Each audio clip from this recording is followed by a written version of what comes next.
Freedom Reigns Radio Network is not responsible for the views and opinions of the guests or hosts of this show. The views and opinions expressed in this show are strictly the views and opinions of guests or hosts of this program. Good morning, everyone. This is Lisa Harrison, and this is, don't panic, the last Oppt In show on the Freedom Reigns Network. As of next week, we will be calling it the One People Radio, TOP, as you guys have already started calling it, and we'll be broadcasting from the 5D Media Network, possibly at a slightly later time, just 1 hour later. All the links and all the information you'll need to join in next week will be on the Facebook page, the Oppt In Facebook page, as well as the TCI Facebook page, and the soon-to-be-launched 5D Media Facebook page. So you won't miss out. We'll do the best we can to get you all the information you need to join next week's show. We do want to say a huge thank you to Freedom Reigns and to Diatra for the support over the last couple of months, and for the offer to host the show here. It's been lovely. But for lots of reasons, we're moving house. But it's all good. There's been no issues, so let's not start any rumours. So yeah, don't panic. It's all good. We will be back next week with a new face and a new name, the One People Radio. And having said that, welcome to, I was going to say the usual suspects, but Brian doesn't like me saying that. To the crew, we have Brian, of course. I'm just sitting here trying to figure out what I'm going to do with my OPPT tattoo. It's expired now, and I don't think I'm going to be able to... Did you get a tramp stamp? I did. Don't tell anyone. It's okay. It's okay. I'll just put a TOP tattoo on my left bicep to match my OPPT on the right. So.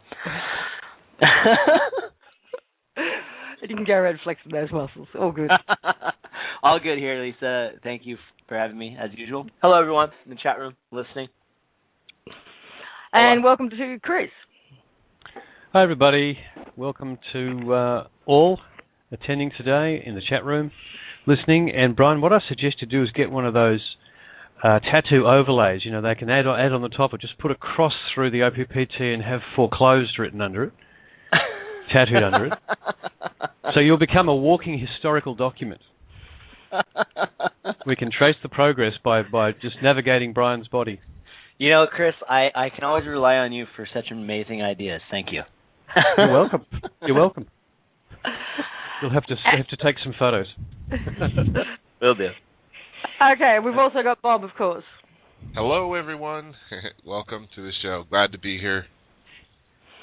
And we're joined today by a couple of guests because they've all got updates and some interesting news for you. We've got Daryl Zeleny. Are you there, Daryl? Hello, everyone. Yes, hello. Hey. And he's a free man right now, which is good to hear. And we've got Scott Bartle, of course. Morning all. Hello. Hi. And we've got Uwe. Uwe, I'm not sure how to pronounce your last name. I've only just got my head around your first name. Hey, Schaefer. Schaefer, okay. Uwe Schaefer, welcome. Hey. Okay, we're going to start off today with an update from Daryl on the interesting events that have occurred with him in the last week or so. There is a rather in-depth conversation that was recorded between Daryl and Chris recently. Is that online yet? No, it'll be online as soon as we can today. We've just been gathering a few bits and pieces for it. We've got a picture of Daryl actually walking out of a security facility, shall we call it. Mm-hmm. And then... So today you're going to give a synopsis of what took place, yeah? We get a synopsis. We get the thumbnail version of what took place because it's a nice long interview that we did with lots of detail because there is lots of ins and outs to what happened and a couple of very, very obvious reasons for what happened, which are what we'll discuss here. We obviously don't have time on the show to go through it all, but I'd encourage people to listen to the interview because what's going on here with both Daryl and with our other guests, Scott and Uwe, is we're watching the system unravel in front of us, and documenting it as we go along. So, do you want me to speak to Daryl about this, Lisa? We can. Yes, let's kick it off. Let's kick it off now. Daryl's to thumbnail it for people who aren't aware. Daryl's been waging a one man battle against the system, shall we call it, in Canada to bring things out into the open, into the public, and actually put several of his own properties deliberately into foreclosure, which is also what Uwe did, and we'll speak about that when we get to Uwe and Scott.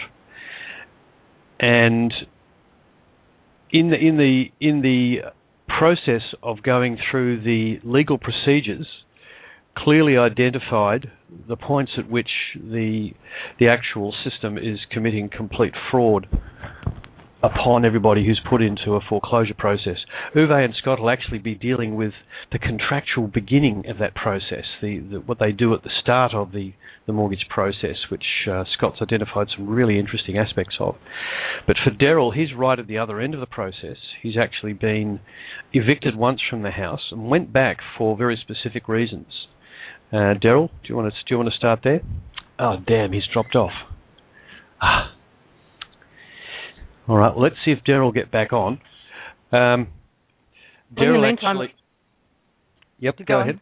No, go ahead. Daryl's been spending a lot of time and effort as he's gone through this process, educating everyone he comes into contact with, the judges, the clerk of courts, the solicitors, the bailiffs, the enforcers, the policemen, everyone involved, even the guy who actually turned up with the truck.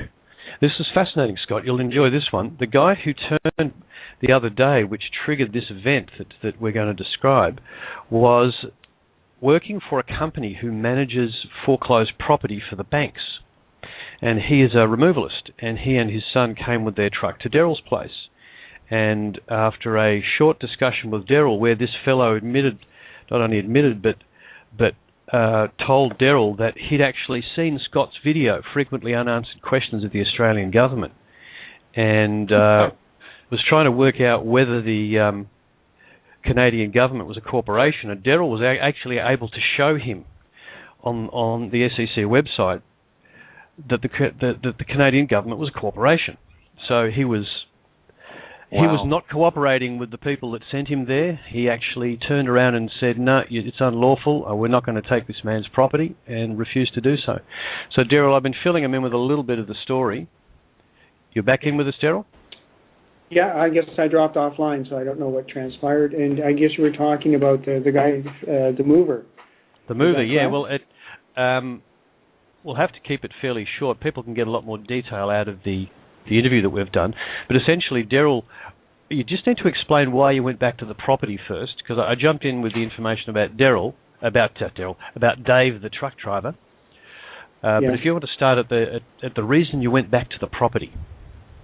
Okay, it was about a week, and we've had that interview. You have the tape when I'm discussing the situation with the alleged police there and the alleged sheriff or the enforcement officer. Well, what transpired is I was going by one of my other properties, and they had actually hooked on to one of my big trucks, and they were about to take it. They had no documentation or anything. The police were called, and the cops asked them if they had the appropriate paperwork, and which they did not.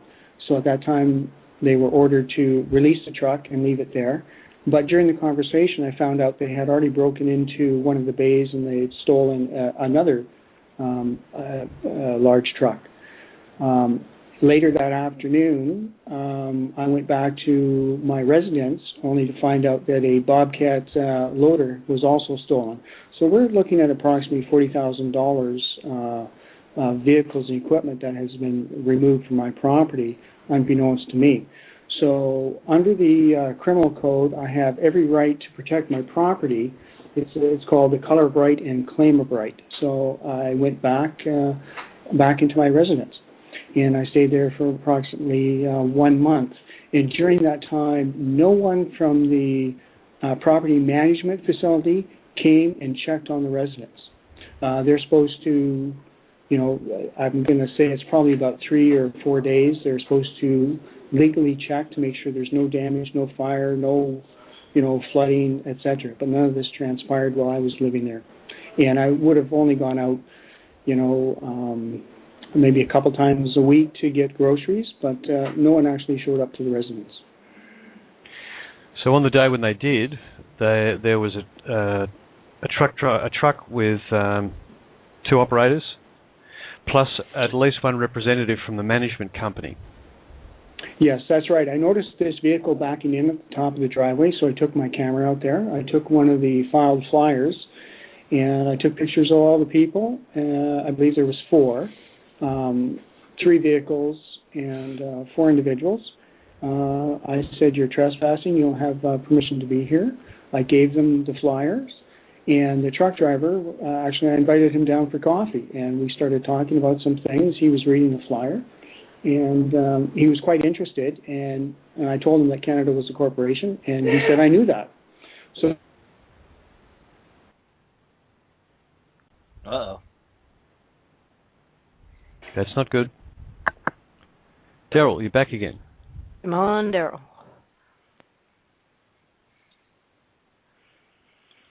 Now, for people, Scott, for people in Australia who want to be able to prove that Australia is a corporation, have you found the documentation for that? I know you found it for various banks here in Australia, but for the actual Commonwealth, have you found it?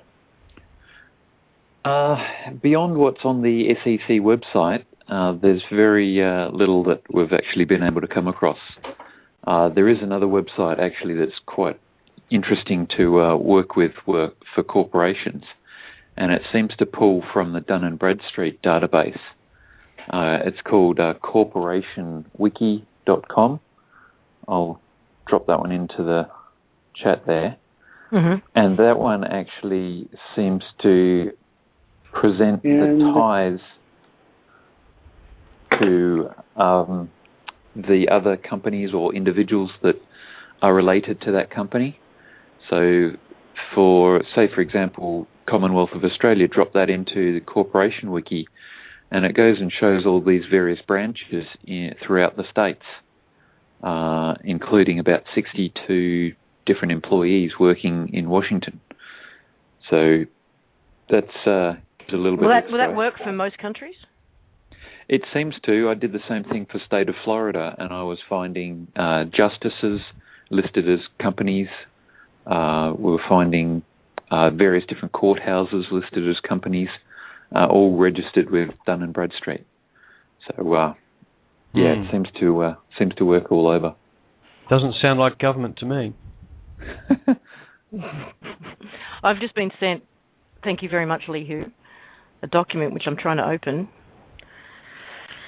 Well, and it is the listing on the SEC of the Commonwealth of Australia company registration. Yeah. So that's probably online on one of your websites, yeah? Yeah, that's up there, and it's still all over the SEC website. Yeah. Well, while we've got Daryl, let's jump back into his story so we don't have to jump over the place too much. Yeah, he's here. You there, Daryl? Yeah, where did we leave off? Well, we just got to the point where... You brought the guy in for a cup of coffee, and he said he understood that Canada was a corporation. Yes, and he spent about 20 minutes there. I printed off documents for him. He was rather excited that all this stuff was now forward. He knew it, but he didn't have proof. And a police officer showed up, and she was invited in also, and asked if I was a free man. And I responded, I said, "Why, are you a slave?" Well, we got a chuckle out of that one.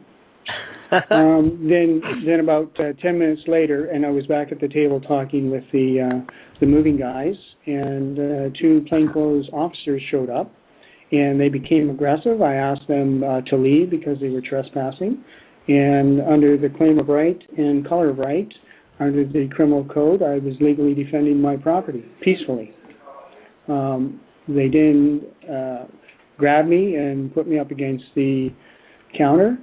I protested. I said I did not consent. I asked them to leave, and they handcuffed me. I then asked my guest to phone 911, and tell 911 services that there was a kidnapping in process and gave them the address. I was then hauled outside and put in. So that call's recorded, of course? Yes, and I believe there's actually 2 calls made because as was in the back of the car, of course, the radio, the call came over the radio with the address saying that there's a kidnapping in process and officers to respond, which, of course, they came out on the radio and said, well, we're already here. Now, after that point, when they took you to the local police station, you actually ended up imprisoned for 3 nights and 4 days. Yeah, that's correct. The first night, or the first day, I was brought to a holding cell, just with a concrete bed, no pillow, no blankets, anything. Lights are on 24/7. I was not fed any breakfast or lunch. It wasn't until about 7:30 or 8 o'clock that I was given a bag of McDonald's and then allowed to make phone calls to find an assurity. But during the afternoon, the 2 police officers, acting police officers, came to the cell. They were given paperwork, and they indicated to me that I was going to be probably given a ticket and released later. However, one of the officers who was aggressive took it upon himself. He was going to phone the property management company and the bank to determine what would happen. He came back approximately 15, 20 minutes later, indicating that they wanted to press full charges against me for forcible entry into my own residence. So they went back to the bank for instructions. That's correct. They did. So who do they actually work for, Joe? Well, they obviously work for the bank, because if they indicate to you you're going to get a ticket for trespassing on the property, but then they have to make a phone call to determine if there's going to be charges. And now we're talking criminal charges. At that time on the Tuesday, it was only 1 charge of forcible entry.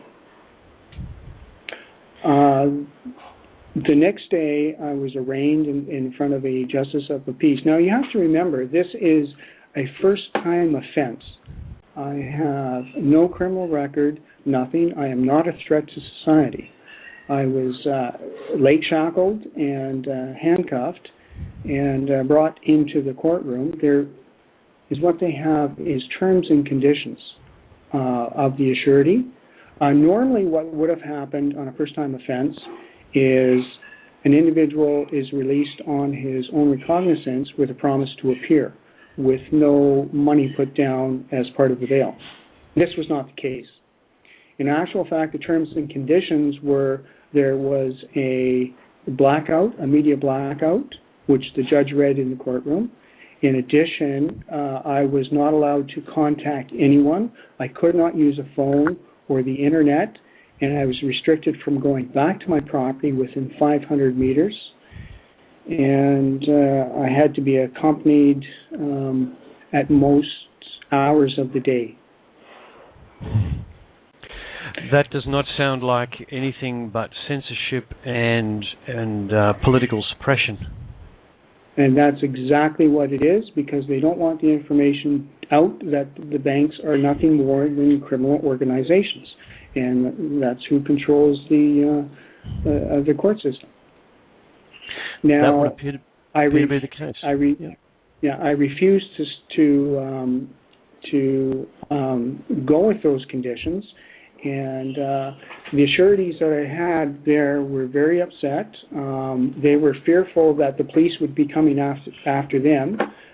So I said, I won't put you in jeopardy, and I went back into custody.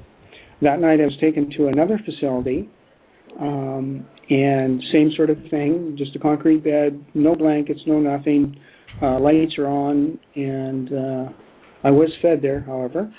I did request to make phone calls, twice I did request to make phone calls to arrange for a surety the next day. That was denied. I also requested, when an officer came by, to do a tape deposition in front of a couple investigators under oath, which was also denied. I was taken to court the following day and held in a holding cell at the bottom the courthouse, and then in the afternoon taken. Daryl, were you actually in chains while you were in holding? Yes, you're in holding. You're in leg shackles. The handcuffs are removed, however. Mm-hmm. And then in the afternoon, I was taken to a minimum and maximum security, where I actually had a bed and a pillow and some blankets and a hot meal. So that was good. And at what point did you actually successfully contact someone to give surety? Was it on during that second day? Yeah, once I was in that holding facility, which, by the way, is a private prison. There are 2 phones there, and you're allowed to collect calls. I was able, within a couple hours, to arrange a surety for Friday, and I was released. The conditions were limited, or weren't as limiting as they were on the first day. So I still have to report in.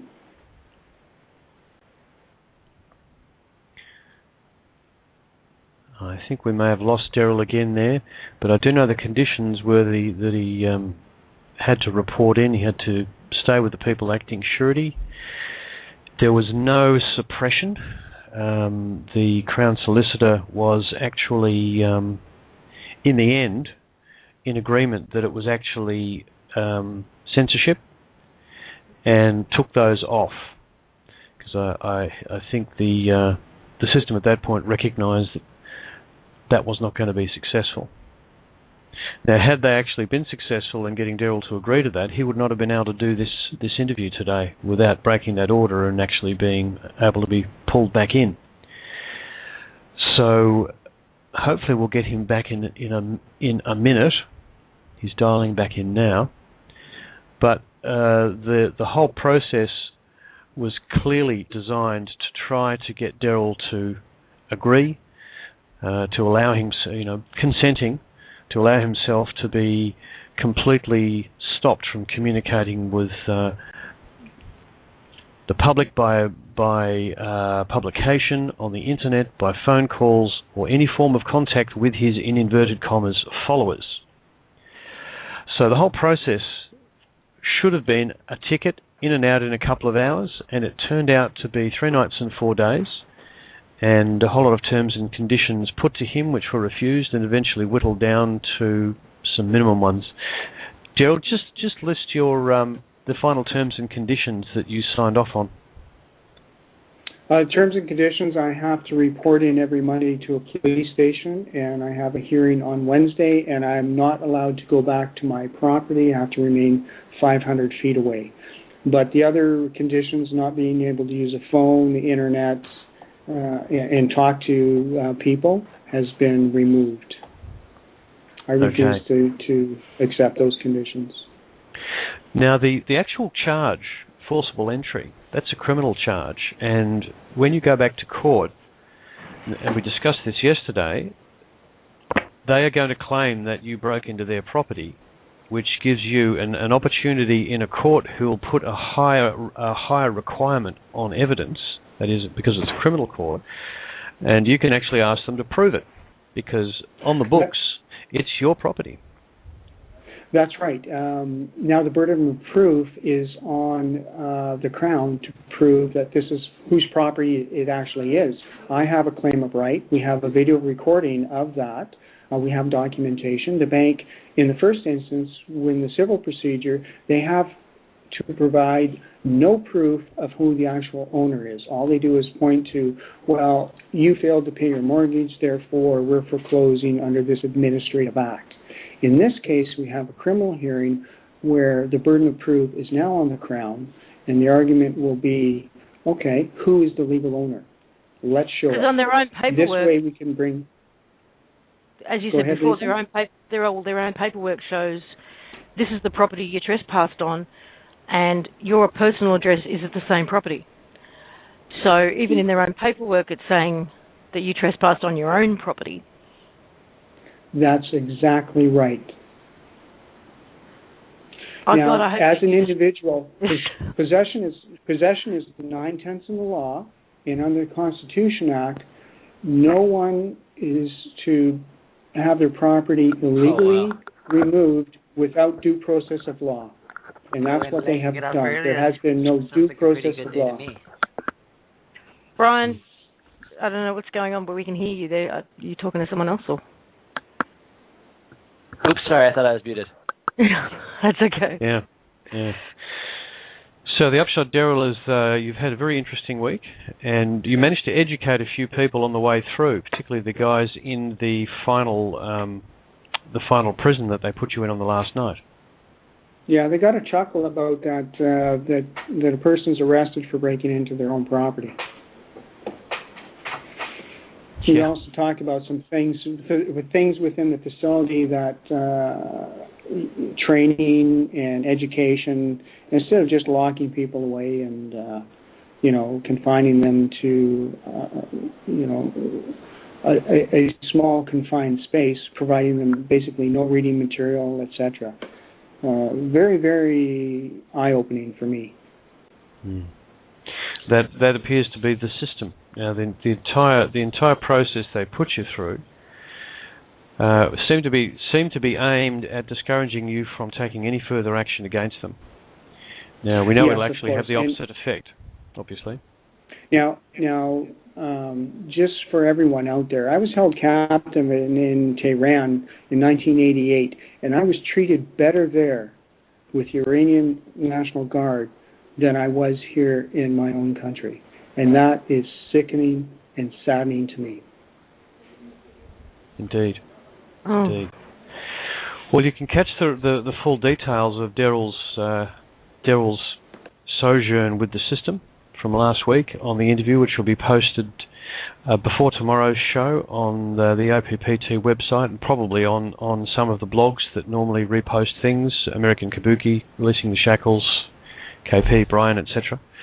And have a listen to the series of events that went through. There's a lot more detail on there. And, just spread it out, point other people at it, because this is how the system works. And Daryl, I got the distinct impression that they were very, very nervous that there would be crowds gathering outside the courthouse, that there'd be a massive backlash, and they seemed determined to try and head that off. Yeah, they did. I know when I was in the prisoner's box there, the judge refused to look at me, and he stated that there was a publication ban, and the media that were present could not publish anything. Hey, somebody had the question: is there an active flash mob that's going on where we can all send stuff to the court for Daryl on Daryl's behalf? I know we've been doing some of that on our own, anyways. But is there a potential large-scale flash mob in order? The details are actually for the previous people that were dealing with Daryl. Daryl, would the details that were posted in the past for flash mobs in support of you still be the valid ones to go to, or are there some ones we need to add to that given the experience of last week? I'll have a look at it. I haven't. Of course, I was out of the picture, so I knew nothing of what was transpiring, of what caused them to be so fearful. Well, no doubt the banks have been watching what's going on, because as Scott will tell you, looking at the IP addresses for people who peruse his various websites and look at his YouTubes, the banks are looking at his stuff, government departments are looking at his stuff, and you can bet your bottom dollar the same thing's happening with you, and in fact the military will probably be looking at your stuff too, no doubt, given your relationship with those guys. You know, Daryl, I really wanted to commend you on the way you handled the situation, because one of the things that I see that they're really, really hoping for is intimidation. I mean, they're trying to intimidate and basically bully people, and when you don't give in to their intimidation, they're kind of left well, okay, now what do we do? Because they understand, and I really believe that their actions are actions of desperation. You know, they know when they're checkmated, and I believe they see it, and they're throwing a tantrum about it. They're not being they're being sore losers. The type of people that you play chess with and they upturn the board after they realize that they've lost. Well, it's also, That's right. in that police officer who asked him, is he a free man? Because they are being trained to deal with people who refer to themselves as free men or sovereign or any of these terms as being unbalanced, anti-government radicals who, who don't understand the way the world works. And you've got to treat them a certain way. I mean, the fact that she even asked that question in that way is very telling to me.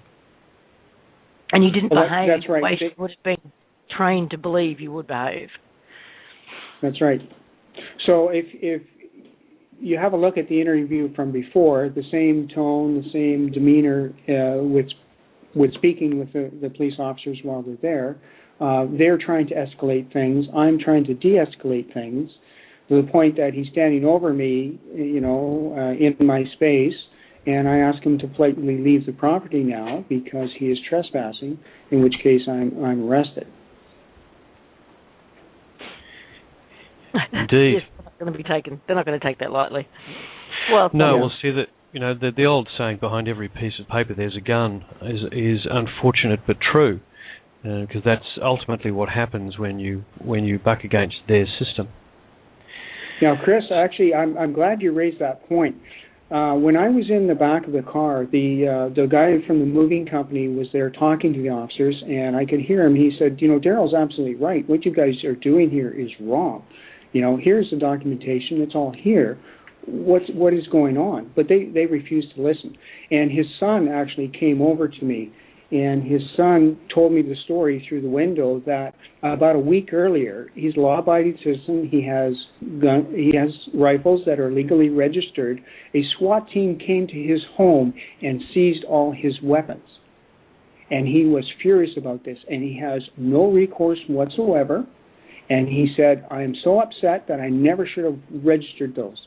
So what you're seeing happening, all those people listening tonight need to go out and look at history. Look at 1930s and the brown shirts. Because what they do is they demonize the population or a certain portion of the population. And now it's justification because of all these terrorist attacks out there, by the way, which is government-sponsored.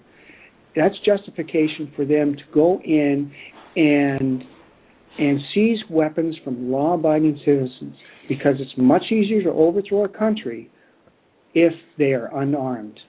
And that's what's happening, and it's time for people to wake up. Well, it's funny. It's funny, Daryl. I finally understood just over the course of the last year the whole pro-gun argument, because it's really easy to convince.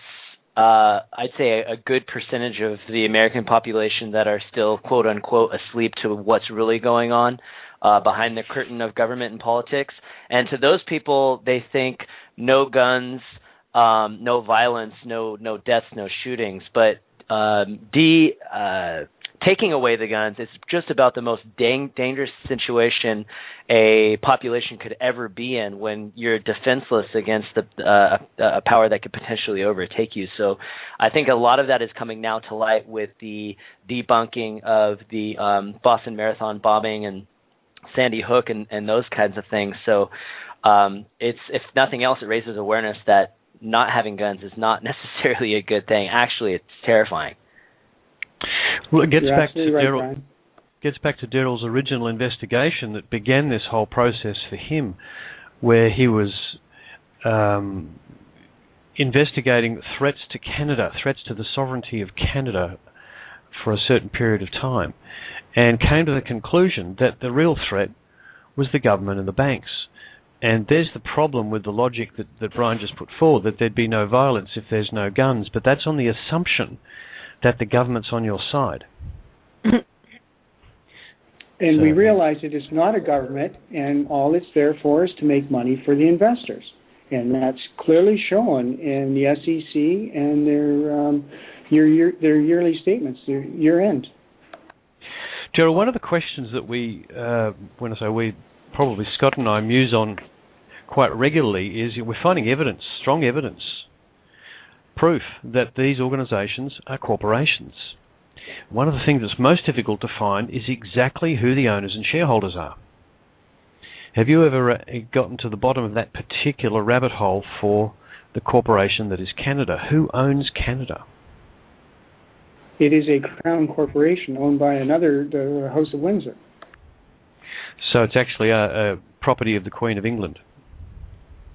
And then you can take it further. Actually, Canada is registered in Washington, D.C., and then we know all the corporations and all the central banks are owned by King of Kings, who wants it shut down. Well, on that subject, let's take a quick look at the blog that one of the gentlemen who tends to publish material for the Swisindo organisation from a couple of days back had another document from them. Yes, Chris, actually, before we jump into that, I think what needs to be known here is that people think they have a central bank, and I'm going to use the example of the Bank of Canada. The Bank of Canada does not belong to Canadian citizens. It does not belong to the government. It is a private bank, all right? And when it was first chartered, its charter was to provide loans to provinces and municipalities interest-free. Okay, that's when it was first chartered. It was incorporated also in 1934. So if we look at it from a business perspective, and you have a company, and you have a printer there called your bank of your company, and you can print out however much money you want interest-free as a business, why would you go and borrow money from overseas investors and pay 3, 4, 5% interest? From a business perspective, it makes absolutely no sense whatsoever. I'm sure None the at same all. for Australia. Yeah, I was just thinking that, Lisa. I was just thinking that all of the countries that are involved in the corporate system that is the Commonwealth, they all are indebted to the IMF. So, what's our own Reserve Bank doing? Why are they loaning money to us at interest if we own them? Mm-hmm. Chris, I'll show you. I'll give you an example of investigation when I was going through the documents and the bonds that they're selling. Okay, so their claim is they're going to raise money from overseas investors. So they're bypassing the Bank of Canada. So they're issuing bonds to, for instance, in February of 2012, it was $6 billion that they issued to 6 separate banks. Okay, and on their books, it is no bonds were issued. It's just a bookkeeping entry, and every 3 months, an interest payment will go to for instance, HSBC, Royal Bank of Canada, Ameribank, and I can't remember the other ones. So why are they not issuing certificates, and why are they just paying interest?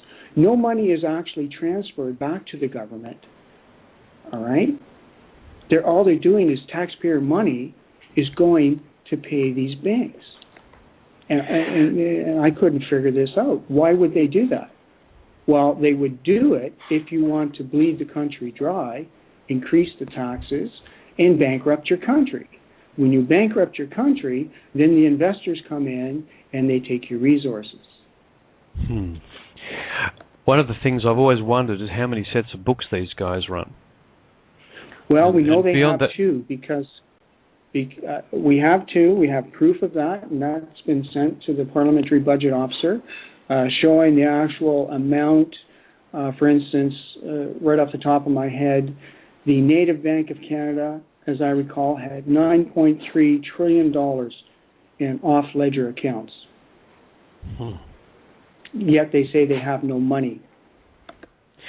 Well, exactly. I mean, all we hear about in Australia is the deficit the Australian government are in, the country is in a deficit, and we owe X number of dollars, and yet no corporation runs at a loss for too long.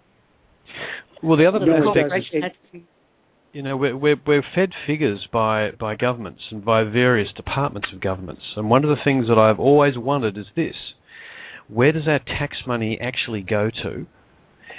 And are the figures they're giving us about the amount of tax collected and available as budget for the government, are they cooked or not? Because if these are all corporations working in concert with one another, we actually have no idea how much tax is actually paid by the shall we say, the participants from, say, this country. We have no idea how much tax we've actually paid, and whether or not they've just scraped straight off the top and then fed back a proportion of that to keep us permanently in lack. So all that ever happens in the political process is that we're fighting internally to decide whether to feed what's left to, say, education or health or defence or whatever, and literally permanently on the back foot, and then turning around and having to borrow money at interest to do things that really need to be done. They actually talked about recently the amount of trillions and trillions of dollars that had been lost or unaccounted for, that supposedly went to the military-industrial complex, that just goes up missing every year. Just astronomical figures. I mean, there's absolutely nothing that's stopping them from just putting total fluff out there. Kind of like what I think is going on in the stock market right now. I think all those numbers are just fudged into a computer. I don't think there's any reality going on behind a lot of the reports, as far as, I mean, there's no transparency, so they could really do whatever they want, show whatever they want. And there's no way anybody could possibly say, "Hey, I'm not buying that as real. Show me the burden of proof." Then they just, they give you the finger and really walk the other way. This question comes to mind, and when you hear about it and you look at the whole big picture, I mean, if you were an extraterrestrial race and you look down, and you would have to really laugh, because here you have countries going into austerity measures, right? Because they're in this deficit, they owe money. They don't ask the question, what is it that we actually need? Is there enough food? Yeah, there's plenty of food. We've got plenty of, resources to build houses. We've got all of the things that you need are right there. We just don't have the money. Okay, because yes, okay, and you look at that and, really, people? Really? Mm-hmm. Oh, we can't do it because we don't have enough digits in this account. Yep. Guys, we're preaching to the choir here. I know. I feel you though, Bob. Yep. Daryl, go ahead, Lisa. No, I was going to thank Daryl as well, and thanks for the update. And please, if you're interested in following Daryl's story and supporting him, the full interview with much more detail will be up on the Opt-In site once Chris has got the final package together, I guess, to go up there. That's right. In the next 24 hours, I'd imagine. Yes, and correct. Daryl, when's the court date? When are you due to go to court? This Thursday I'll be in court, and then we'll set a trial date at some point in the future here. Okay. Yeah. Which I'm looking forward to. We have lots of evidence and testimony. Great opportunity. Yeah. Yeah. Absolutely. Listen, now we've also said yes. Go ahead. Yep. You go ahead. Okay. You the boss. You the boss man. Well, we've also got Scott and Uwe here to share some recent events that, although based in Australia, are also global in its repercussions and global in scale in terms of the new website they've put up as well. So, can we move on to that, or was there something you wanted to finish off with first? No, I'm good. You're good? We'll go. Right. We'll jump straight into the conversation with Scott. We're having quite a kind of legal/financial show today, simply because of the events that are taking place, and my view on them is, we're actually seeing the system reveal itself for what it really is. And this is another example from the beginning, if you like, of that foreclosure process. And we've got Scott Bartle and Uwe Schaefer. Now, just to introduce them, Scott Bartle, you all should know well by now. He's been actively reverse engineering the system for some years now, in several directions, and he's had a very, very interesting journey. And his when we're done, actually, we'll give you his website and the website that he and Uwe have just put together on the subject we're about to discuss. But our other guest, Uwe Schaefer, is actually a former financial consultant who actually wrote the mortgage contract that we're going to be discussing originally. And he and Scott have done an absolutely elegant job of reverse engineering the sequence of events, and it's all played out, all spelled out on a website they've put together, complete with some interviews in detail of the broad thumbnail that we're going to look at here. So welcome, Uwe and Scott. G'day. Hi, guys. Thanks, guys. Yep, and look, perhaps Scott, you could, well, perhaps Uwe, if you just want to give us a quick timeline of when you took out this particular contract and what led you to decide to challenge the basis of the contract just at the end of last year. Thanks, Chris. Look, I've been in the broking field for about 6 years. And a couple of years ago, a friend of mine sent me the SEC registration of the Australian Corporation in America, and that sort of shattered my paradigm of the planet. And overnight, I started researching to the tune where I resigned from broking within about 3 days of reading all this information, because I couldn't face writing another home loan and enslaving another family for 30 years. That was 2 years ago. So over the last 2 years, I did immense research and basically day and night lived and started breathing this whole thing to the point where middle of last year, I did an attempt to challenge my lender and send in a quasi-informal letter asking some questions about the origin of the funds and all this, and they simply brushed it off. At that time, I got very determined, and probably the same month I met Scott. I think it was June last year. And then I started learning about Scott's background and the incredible work he's done, the details and just the structure of what he's put, as you said, reverse engineer the system. This is exactly what he's been doing. So Scott and I teamed up, and we pretty much prepared this in an orchestrated manner to the point where early December we started sending in notices to the lender and gave them 7 days each time. So there were notices asking in a really structured manner, and they're on the website. You can download all the templates and all the forms and have a look at them and even use them if you want. We started sending those in, and within less than a week, their legal counsel won the case. This was just asking questions. The two bottom line questions, there was 11 of them, but the two main ones were, did you actually loan money, or did you transfer our signature, and do you still have the original note? Okay, so these were the two lynch points, which everyone's got a problem with, of course. So within a week, the counsel was on the case, saying, this is no basis in law, and piss off. So we continued. We send them a reminder notice, or we call it a notice of fault for not responding, and then we send them a notice of default, which was on Christmas Day, funnily. Within about are there any coincidences going on here? Sorry to interrupt you. No problem. So within that 2-3 week period, we had put the lender onto the back foot.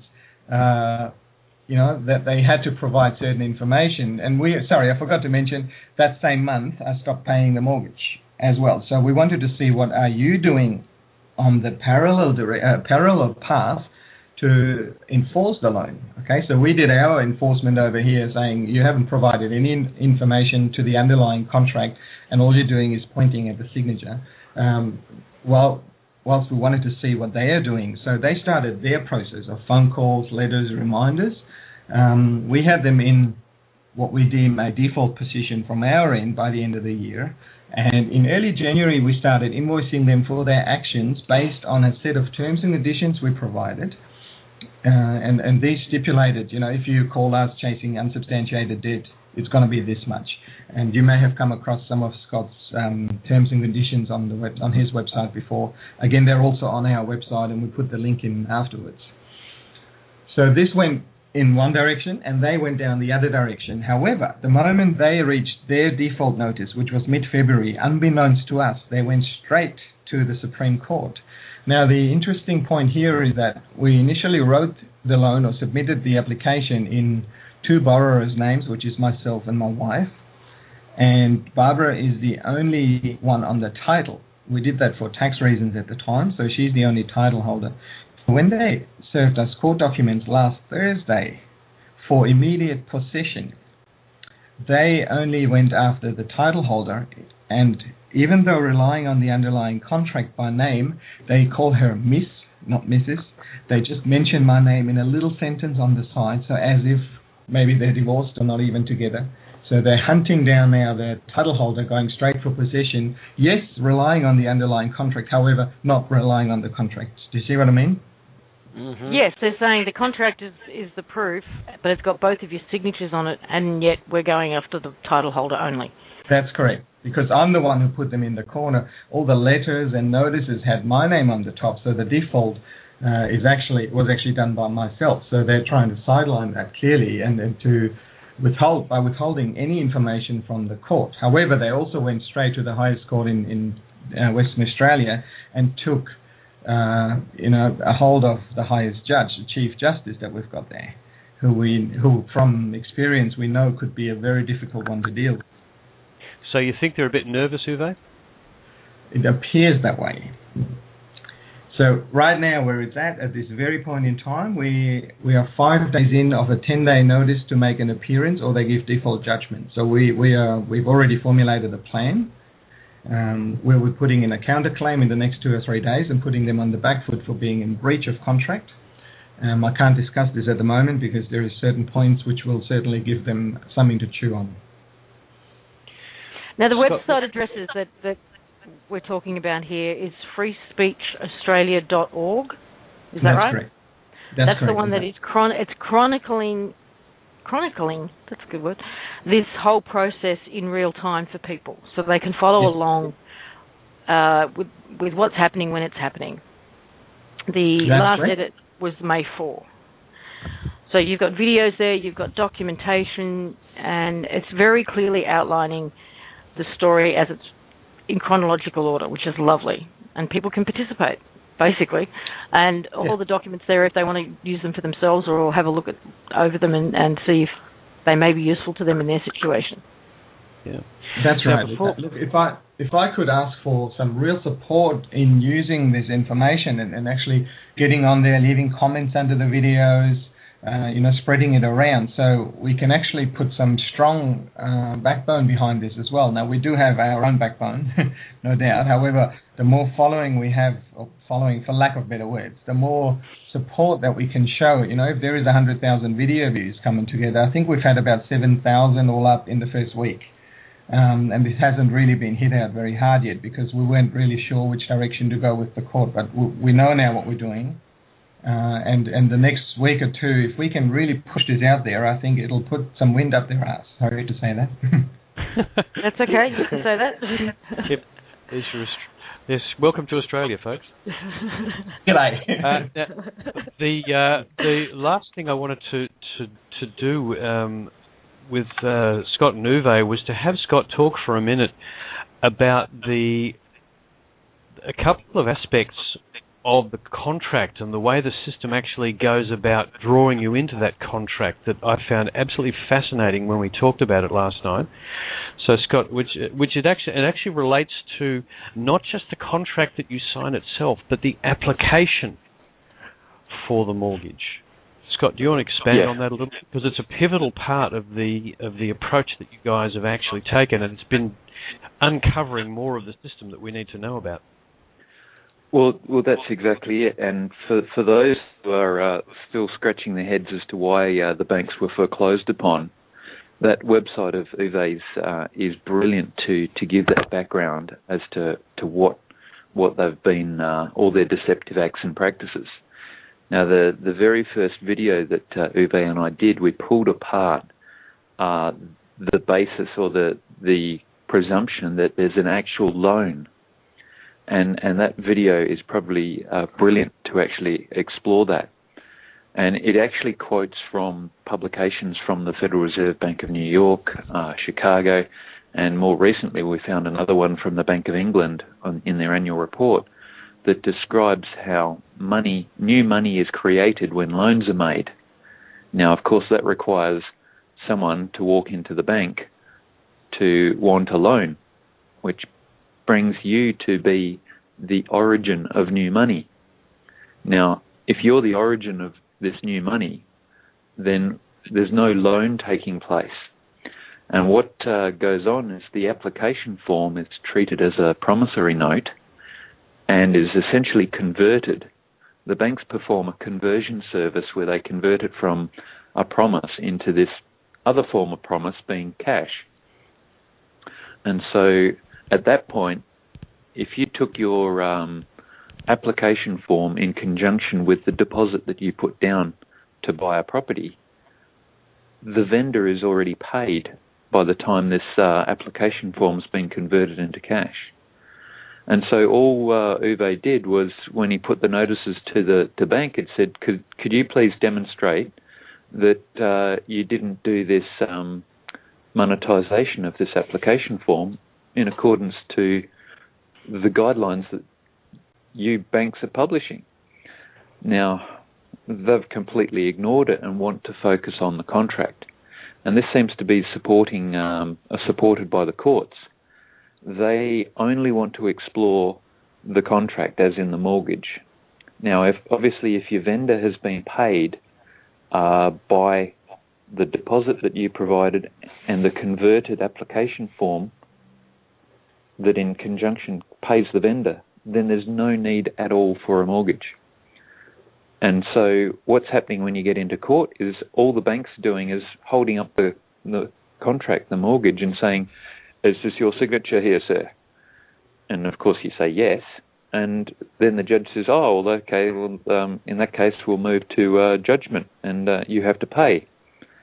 And any challenge to the basis of that contract is completely ignored, and even bringing up those questions. It's clearly evident. You can see it, that they're following a script. And when you divert them from that script, they just go right back to, what they know, where they want to take you, because they're following a script. And those questions take them completely off the script because there's really no answer without incriminating themselves. Well, it's like the equivalent of being a prisoner in jail and complaining to the guard that you're being mistreated, By that guard? By that guard, yeah. That's how sad it is. Yeah, I think it's clearly demonstrating. People who hear this story, watch those videos, it clearly demonstrates who the criminals are. I mean, they're showing themselves for their true colors. Exactly. And I mean, yeah. I was just going to say, the reason for the focus today on what seems to be banking and financial is because, in my opinion, it's the IUV system that has the announcement of the IUV system, which has really started to unravel it all. So people can see it for what it is and really get their heads around that they are the value. If they understand that paperwork aspect of it, the way the banks absolutely work, the banks know that you're the value. They've always operated based on that premise, that you're the value. They've convinced us that cash and gold and silver are the value and that we have to exchange our value for it. But that's not actually how they operate. So when people can see it exposed like that, it makes it a lot easier to get their heads around the fact that they are the value, and that's why the IUV system will work. That's what I think. Yeah, Lisa, may I say something here? There's a couple documents that I think we have on the Oppt In website. One is called Modern Money Mechanics, published by the U.S. Federal Reserve, where it shows the debt credit entry that Scott was talking about earlier. And the other one I think we need to get on there is the history of banking, which shows everything about 3,500 years ago up until now. And this is excellent for people to review. Is that the Money Masters one, or is that a different one? It's a different one. Different one. Okay. History of banking. What we have sent you is, 1 or 2 pages only, but there's I think it's approximately 90 or 95 pages. But we'll get that so people can download it. But Modern Money Mechanics explains how they create money out of nothing, based on your signature.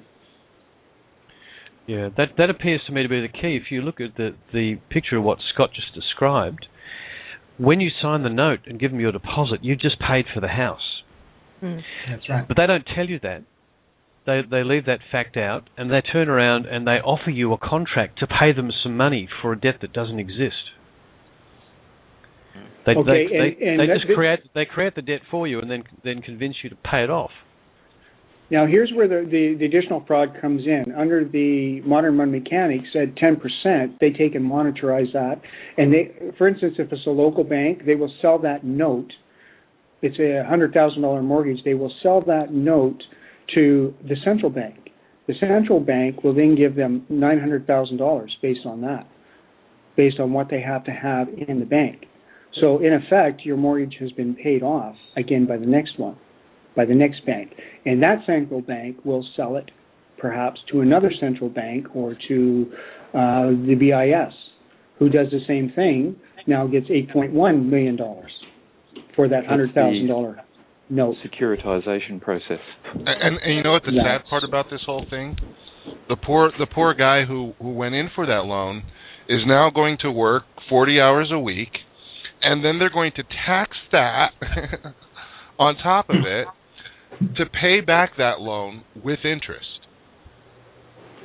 That's right. And now, talking about interest, we're talking about LIBOR, all mortgages, securities, RRSPs, credit cards are tied to the London Interbank Offered Rate, which has been proven that these banks have colluded amongst each other to steal money from the people. Barclays Bank was fined $453 million for their interest rate rigging, and HSBC was fined $1.95 billion for their involvement in the interest rate rigging and drug money laundering. You know, and that was the biggest crime, the biggest financial crime in the history of finance, and what they paid, Heather's talked about it before, what they paid was cost of doing business. When you're talking about dealings in the trillions and they get slapped with a $500 million fine, you know they're behind closed doors laughing their asses off at that. Yeah, I have to point out that it's what they call a rounding error in mathematics. You know where you increase the 0.5. If it's 0.6, it becomes 1, or if it's 0.4, it becomes 0. It's a rounding error, folks. They don't care. And the thing I found really extraordinary about LIBOR is that it was about 15 minutes on the news, and then it disappeared. And as you said, Brian, biggest financial crime in the history of the planet. Yeah, who went to jail? Did anyone go to jail? Who went to jail?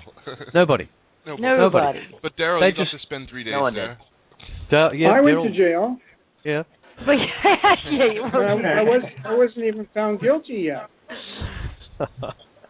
Look, again, we have to thank you, Daryl, for everything that you're doing. It's an absolutely outstanding process you've put yourself through. It's just fantastic, and we do appreciate it. Yeah. Absolutely, Daryl. Big time. I was so excited to see Daryl's little icon flashing on my screen today when he was calling, because I hadn't heard if he was in, if he was out, and it was like, Daryl! Oh, such a relief. There you go. Yeah, Brian, I do want to move on to this latest document from Swiss Indo, but before we do that, let's finish off with Scott and Uwe. Where are things at the moment, and what's the message you really want to get out there today? Okay. Do you want me to cover that, Scott?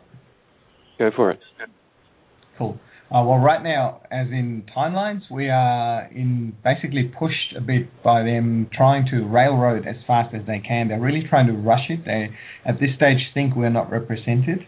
So we're still tossing up whether we actually will use legal counsel to assist us. I've spent a long time with a barrister yesterday who said we have a very strong case to really, make it difficult for them. But obviously that'll cost a heap of money. And the other question is, will we self-represent and push forward to stop them in their tracks? Otherwise, they could have a default judgment within 5 or 7 days, which obviously we don't like. That would be the fastest foreclosure on record. Probably less than a couple of weeks. Yeah, well, that shows you how nervous they are. Yeah. Because I think Scott's really uncovered the core of the deception. Yes, undoubtedly. And by us putting it to them, I don't know what devil was riding me at the time, because we're talking about the family home, but somehow I just couldn't stop it. I said, enough is enough. We can no longer take this. Sure. And how does your partner feel about this process? We call it roller coaster. Yeah, understand. Look, Uwe, again, as per Daryl, it's an absolute service to humanity that you guys are performing here by forcing the system to reveal its corruption. And this is the the harsh light of absolute truth shining on something that's been going on in the dark, in behind closed doors, with the curtain drawn, for hundreds, if not thousands of years. Variations of this process have been carried out against us, and it literally is just stealing our energy, and it has to stop. So, Chris, the inner feeling I've had for several weeks now is that I'm almost laughing about this. I think it is so beyond ridiculous. In my opinion, it's all gone already. I'm not even talking about OPPT. I'm just talking the energetic event. That it's completely gone, it's uncovering, and it'll come out, and people will go, what happened? It'll be just like a whirlwind come past, and people go, whoops, what was that? So I feel we're already in that space, so I'm not even scared anymore. Initially, this was a lot of apprehension whether we want to do this or not, but now I feel that it's a done deal. It's a given. It will collapse. It will go. Well, you, Uwe, Scott, and Daryl, I mean, you guys are true patriots of our time. I mean, you're really setting the bar on what doing is like in not paying energy and buying into the old paradigm. And that's how it's done. If everybody did that, we'd have a game-changing situation overnight, and I believe that we're getting there. It's funny when my girlfriend was like, "Well, what do you mean you're not going to make your car payment? And what do you mean you stopped paying your taxes and you're not going to pay your credit card bills?" I said, "Babe, this is my work. This is what I do. I can't possibly go on the radio every Monday and Tuesday and show support for these things and still continue to follow the old paradigm rules and buy into that old structure. I'm just not going to do it." Now she fully understands. She gets it. She's understood that this is the position and the role that I chose, and one that I'm doing to lead by example. And you guys are really taking that to a whole other level. So thank you guys, all of you, so much. You're an absolute inspiration. Yes, I have to say I second everything Brian just said. And I also want to say that the Modern Mechanics is now live on the Opt-In website. I'll put the links in both chat rooms. Did you say Modern Mechanics? Modern Money Mechanics. Modern Money Mechanics. Okay, I thought you were advertising a mechanics magazine. That's a mechanics magazine, Modern Mechanics. Yes, yeah. Modern Money Mechanics. Yeah, look, the other thing I was going to suggest too is for Scott and Uwe is that put a donations button on your website somewhere there, please, because if you're going to need to employ that barrister, and they have found a very interesting chap who is actually a lot more on our team than theirs, and hopefully they'll be able to engage him. But if it costs money, I think that's one way we can support you guys, along with some organised flash mobs of the participants on their side. Speaking of that, Chris, there's another website. Guys, I hope you got your pen and paper handy. There's another website that Scott's created called Absolute Data Exchange, and again, I will put that in the website. Chat room. Scott, you want to tell everyone what this? No, I've helped with. I didn't create it. There's a team of guys from all around the world who've been working real long hours putting this together.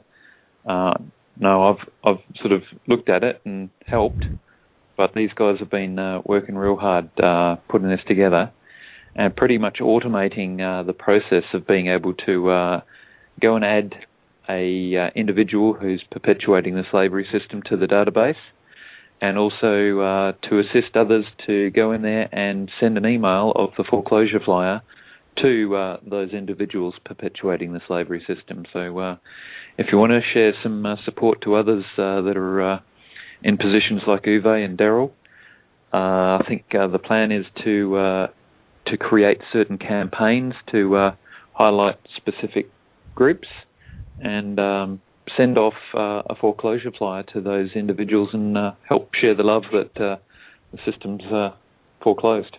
Mm-hmm. And that database system is operational, Scott? It's ready to rock and roll? Yep, absolute-data-exchange.com, and you can go in there, and I think that they've even set it up to the point where you can send out emails to a number of folk, and they actually have got the settings to be able to put your own email in there, and it'll send from your own email address and incorporate the foreclosure flyer in text into your email, and out it goes. So the guys have done a really good job knocking that together. Beautiful. Bob, did you want to jump in there? I heard you start up as I was speaking. One thing I wanted to mention, for those who want to get involved in doing, and I had spoke with Daryl a little bit earlier, and one of the things interesting, Daryl, because I don't think you got to mention it, about directing some of our flyers and notifications to the governors, the governor of your state. Yeah, sorry, Bob. What has just happened recently, last couple? Daryl. I'll try and finish. In the last couple of weeks, President Obama basically has sent out notices to 14 different governors of 14 different states, because they were organizing state defense militias, which constitutionally they're allowed to do, and they received letters personally from Obama stating that if they continue building a state defense, that they would be arrested. So wow, it might be advantageous to empower some of these governors by sending them some flyers and let them be aware of what's actually taking place. Yeah, I wonder whether they would already be aware of it, Bob. I can give the link where you can look at information about Obama, and I'll put it in the Skype chat here if somebody can cut and paste it and put it in the... Yeah, I just had a notice from David Icke too that Modern Money Mechanics is now live on the site. Yeah, that's what I said before. Daisy moves at the speed of light. She does. She's brilliant. Well, hello. Hey, Daryl. What happened there? Well, we lost you again. But Bob gave us an update about... Yeah, Bob did give us the update that Obama sent orders to the state governors. Did you say governors? Yes. Telling them to not create state protections. Yeah, this article is from May 26, 2010. It's a little bit, it's older, but I mean, it's pretty black and white. I just put it in the chat room for other people to take a look at. I'll probably be posting it too. Okay. Now, Lisa, do you real quick before we get to that, do you want to read, or do you want me to read the story of the woman that had the Westpac Bank experience? I think that's pretty relevant. I think that's pretty relevant right now. This was sent. Lisa, you posted this in one of the Skype rooms this morning. I posted it on my blog. I'll put the link into the chat room here right now. This is a cool story from a woman who went into Westpac Bank. Her name was Valentina, and I'm just going to read for you. Bank, and she went into a Melbourne branch. Yeah. Oh, is that what it was? Here, I'm putting the story in Skype now. Here's one for you opters. I was just in the Westpac Bank. Had to put some money in my credit card. Yes, I would love to give them a courtesy notice for it and close it, but with traveling and having to hire a car, they won't take cash, only credit card. Anyway, when I paid, the teller said, "Review," in quotes, came up on her screen for my account, and she passed me on to speak to someone else. I was curious and interested because I knew I was going to mention the foreclosures I had been wanting to for a while. So we sat down, and she looks on the computer screen and then says that I am eligible for another credit card. And I said, really? Even with the collapse of the whole financial system and foreclosures on all banks, they are still offering extra services? She was taken aback and very surprised when I said it, but she did say yes. I then asked her if she was aware of the foreclosures, and again she said, yes, I know. So guys, they all know, even your local suburban bank outlets. I finished by telling her I will wait to see what happens because I feel lots will very soon. So the word's gotten out there. I mean, this story is a great illustration of everything we've just been talking about. I mean, we have to assume at this point, especially considering this story, that it would apply across other banks as well as law enforcement departments and various governments. I mean, we had the story for that one guy reported in Australia talking about the law enforcement actually having a closed-door meeting to talk about this and how to handle it. So despite what anybody's saying, the word's definitely getting out there. Absolutely. I mean, and I think that's why they're responding the way they are to Uwe, for example. Mm-hmm. You know. Yeah, exactly. Okay, so you're going to ask me about the Swissendo update. I am. To talk about? Yes, okay. please. Okay, I actually posted, here I'm going to put it in the chat room, I put it in a little while ago, a blog post from one of the popular blog sites that Swissendo uses to report on various updates that's taking place with their group and some of the activities they're involved in. They post some of the articles that I put up on Swissendo on their blog as well. One of our contacts is the guy that manages that blog. And he sent me a link to the most recent posting, which I believe went out on Friday. And essentially what it is, it's the Declaration of Absolute Freedom, the One People document that Chris and company put together. And the actually, Brian, it's actually more than that. It's actually the oath and bond to become a protector of the One People. Was there both on there? No, just the one. Just the one. Okay. I think you probably I'm pretty sure misread it. Unless there's two documents. There's the one I see at the bottom. It's at the bottom of it's at the very bottom of the post that I put up. Okay. And it definitely is. Let me just make sure, because there are two documents. Everybody's seen them for the most part at this point. Let me just make sure. Yeah, this one, Chris. Mm-hmm. Protecting and serving.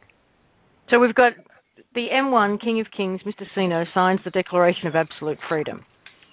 Precisely. Yeah. So the King of Kings has signed the Declaration of Absolute Freedom. I was going to put out a that we just talked about it a little while ago, is the history of banking. I don't know if it's the one that Daryl has referred to or not, but it tells a really good background story of the position of M1, King of Kings, head of UN, and how that came to be, and kind of the whole history dating back a couple hundred, if not 1,000 years. The only problem is this particular slideshow presentation was shared by Ernest Bay Rothschild. So I decided not to put it up on the blog. But anyways, I thought that it was a very good sign to see that they have, I mean, it tells a really powerful story. That this Can you get it to BZ so that she can put it up on the Opt-In site if she thinks it's appropriate? Sure. Yeah, absolutely. Or at least provide a link to it to somewhere. Because if people watch it knowing, bearing that in mind, then. Yeah, Brian, I will need to correct you there. It really is the oath and bond, which is actually, if on a scale of importance, the making an oath and bond to be a protector of the One People is a very, very significant move for the King of Kings, and it's a commitment at a higher level. The Declaration of Freedom is one's personal claim to be absolute and to be free of all debt, etc. But this is actually a commitment to assist the One People to free themselves, which plays directly back into the original document they put out, the big 26-page document, where it appeared to be doing a whole lot of things for exactly that purpose. So it is definitely the oath and bond, right. and the text in the document you've published prior to that appears to be a restatement of some of the core aspects of the previous large document that they put out, and I'd like to get Daryl's comment on it. It's written in terms and mentions things, most of which I just don't know the significance of. There's little bits and pieces. But Daryl, have you got any comment on that? Oh, hang on, Daryl's disappeared. Yes, we lost him again. Damn. Anyhow, my view on the actual text of the letter, it actually begins, it's to the members of the United Nations. It says, "Dear all members of the United Nations, dear Sir, United Nations UN must support into the return," and then goes to list a whole lot of organisations, a very long list of organisations, and my interpretation is that because if you go through the 26-page document, you'll see all of these organisations mentioned at various points. It seems to be a summary. To me, it's a hurry-up. The 26-pager was actually out, Brian, what, a month ago? About that, yeah. About a month ago. So it's been. So when you say the 26-pager, you're talking about the orders that Swisindo or Sino, the King of Kings, sent to the UN, saying, basically ordering them to acknowledge the UCC filings, acknowledge the foreclosure, and follow up on the military orders that were filed. Yeah, and most significantly, it assigns budget for the process of the military enforcement, and specifically mentions the military order. I mean, it's, if you could say, what came from the work of the OPPT, well, two things. Once the OPPT had sort of terminated itself on the basis that it was no longer, it had finished its work, what we're left with is the one people. And the other thing that came out was this order, apparently from the person who is in behind the scenes, the head of our entire system, the King of Kings. And that's with a banking document that we'll repost onto the OPPT site, which is an explanation which I'd never seen of how the actual, if you like, how the actual royal family's system began, developed, and its current form, and how it relates to the development of the financial system, is explained in a way that I've never seen before. It's an absolutely extraordinary thing. Okay, I'm not sure. I can't tell you that it's truth, but it's got a hell of a lot of detail in there, and it's an extremely interesting and informative document. But it just completely reflects the fact that the King of Kings has always existed behind the scenes, and here he is with his details, not his wedding signature, which would have been fantastic, but we're seeing an indication from him that he is committing to protect the one people and move this disclosure forward alongside something which appears to support the original document, which, as Lisa just said, has got a whole lot of literally orders in it about what's supposed to happen next. Now, you can imagine the UN being who described it as a traffic cop on Valium. It'll be sitting on a whole bunch of people's desks going nowhere while they argue about what they're going to do with it. And here is this gentleman actually giving them a hurry up and saying, yes, I'm committed to doing this. Get a move along, folks. And I'm pretty sure that's what Daryl would say. In fact, Daryl's back. Can you hear me, Daryl? I can see you there. Maybe not. Yes, I can. Okay. There he is. No, I can hear you. Sorry. Okay, well, I've just been giving my views on this, my opinion on this. What's your view on this latest document? It looks like he's already signed on to the bond and oath, and he wants this done. He wants the system shut down. All the information that Brian has on, he posted, I would say maybe about 3 weeks ago. This is just moving this forward here, and I think that's fantastic. So, watch this space, folks. We'll see what comes next. Just another one of many exciting developments. Chris, Brian, because I don't have my computers, BZ was asking for the history of banking. That's that 95-page document. I believe I sent it to both of you. Could you get it over to her so she can post it on the Opt-In site for people to read? Yep. I'll do that right now, actually. I should be able to do that. Okay, thank you. Have you got any more comments on the document, Daryl? No, I'm sorry. I was trying to get back online. I just came in through it. Yep, okay, no, we're down to about 30 minutes, and here, let me actually read one quick thing. This is from that history of banking document. There's the M1 plan, I guess, is kind of summarized. They called it the plan of the experts. They feel it's part of the divine plan. I'm going to read this verbatim. It says, it's driven by a genuine attempt to better the fate of all mankind and bring them all into a material level of comfort, after which man is free enough from daily troubles to pursue mankind's ultimate goal of unity with God for each and every one. It is a long worked upon plan of unifying the world for as good as possible, for as many as possible. That was their basic guiding principle. So that's how I understand it. Now, it says here in this document, he refers to himself as, let me find it, King of Kings, IHM, Big Top Royal, K681, King of Kings.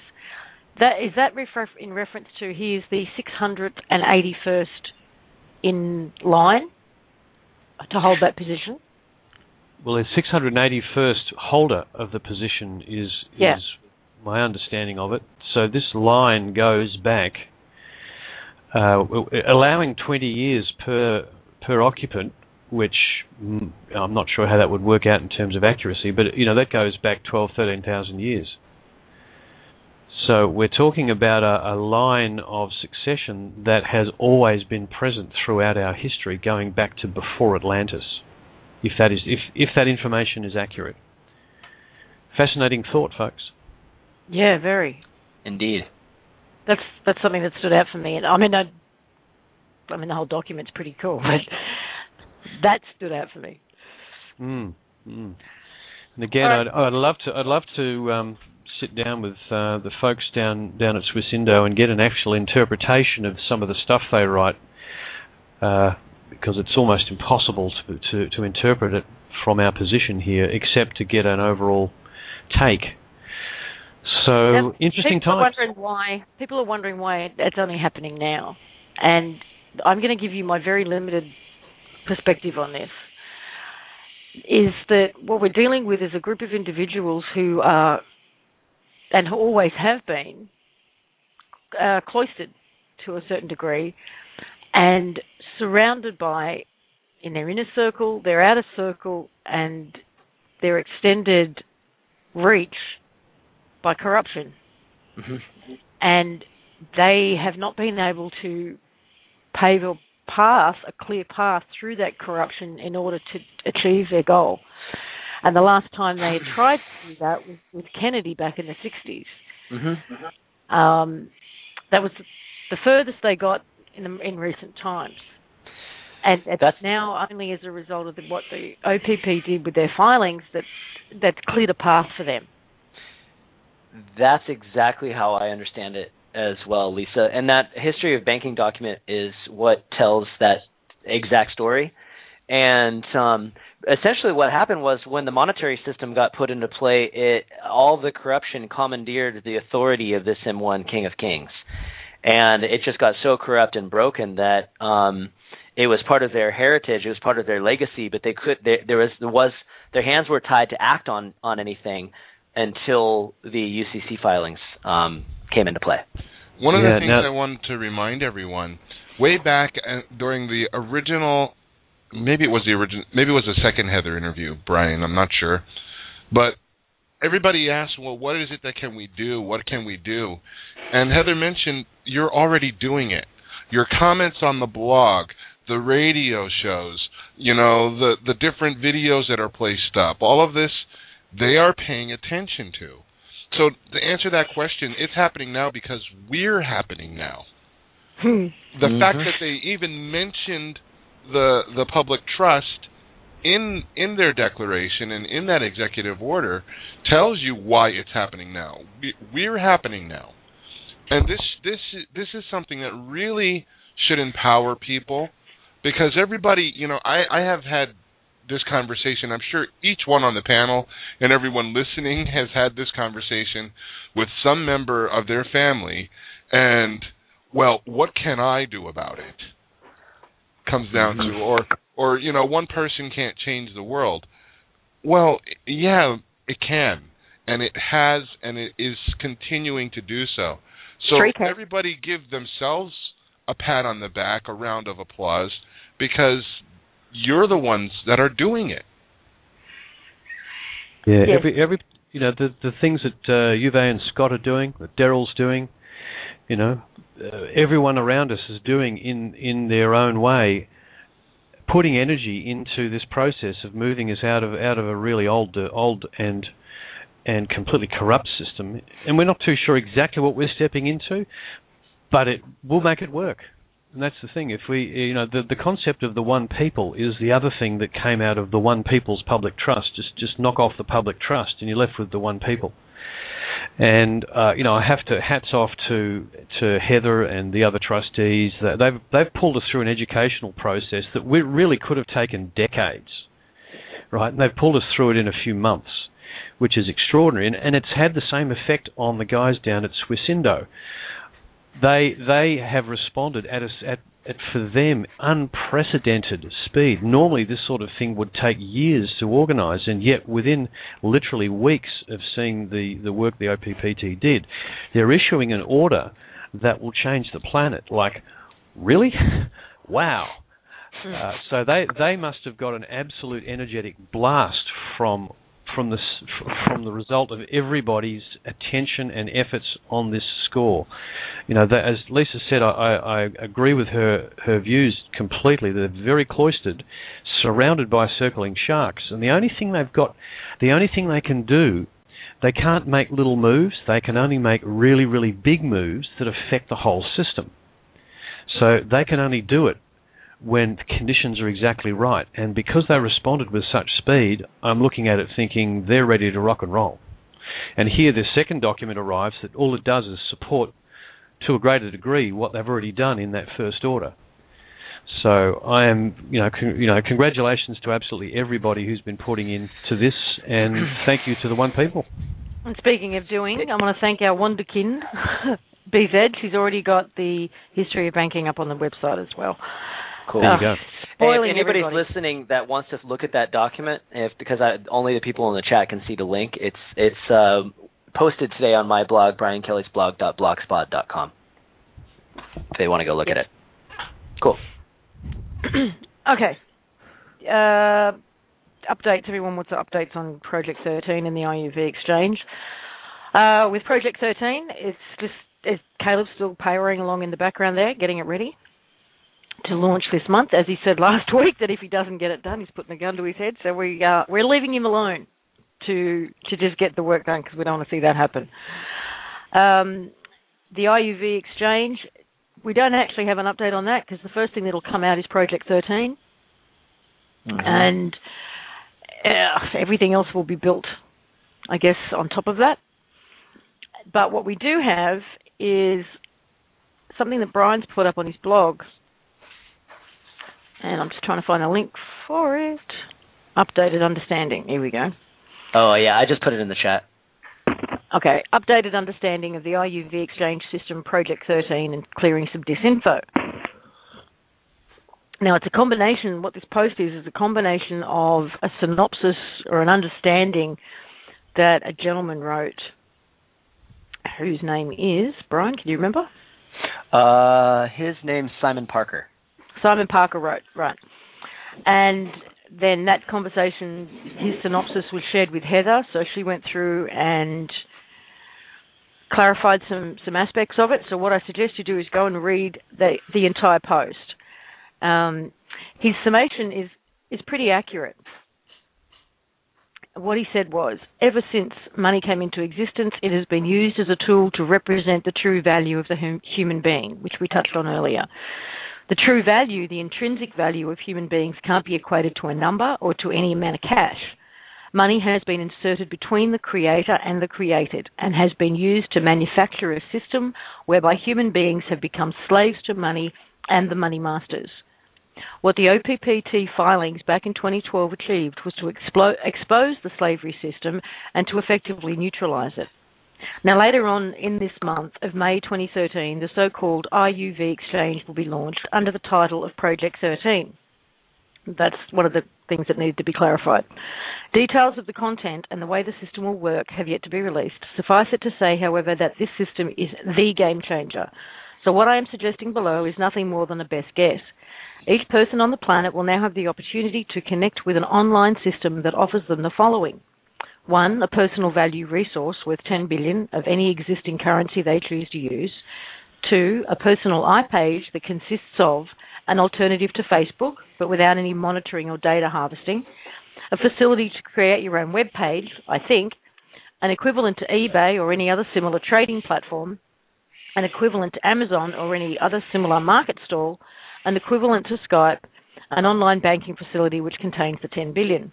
This iPage will replace all the existing online mechanisms for communications, interactions, and for purchasing. Moreover, the iPage will be unhackable. It will be entirely free of any government or alphabet agency oversight. It will have an ability to be entirely personalized to your own specifications. It will contain individual access codes that are uniquely yours, so that nobody else can use your page, not even the software writers. I know this sounds too good to be true, more like something out of a feel-good science fiction movie, but this is what I have gleaned from listening to recent blog shows and from reading associated literature. In addition to, and in parallel with this release, several other major events will be happening. Disclosure of ET, already going on with the citizens' disclosure hearings in DC. Release of erstwhile suppressed technology, such as replicators and zero-point energy devices. 3, the introduction of anti-gravity car transportation, followed closely by the implementation of stargates for local and long-distance instantaneous travel.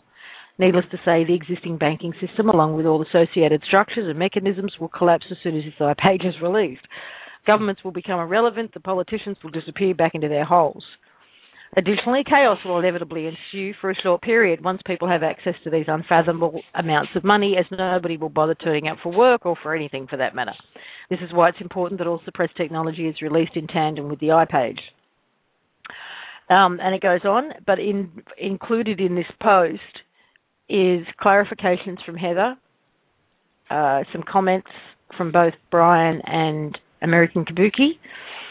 So I strongly recommend reading it. Lisa, we should probably, just for context and contrast, read the quote that I added from American Kabuki after I posted it, because it's extremely relative and it's a message I think if you're going to read everything you just did, we should probably share that too. Let me read that real quick.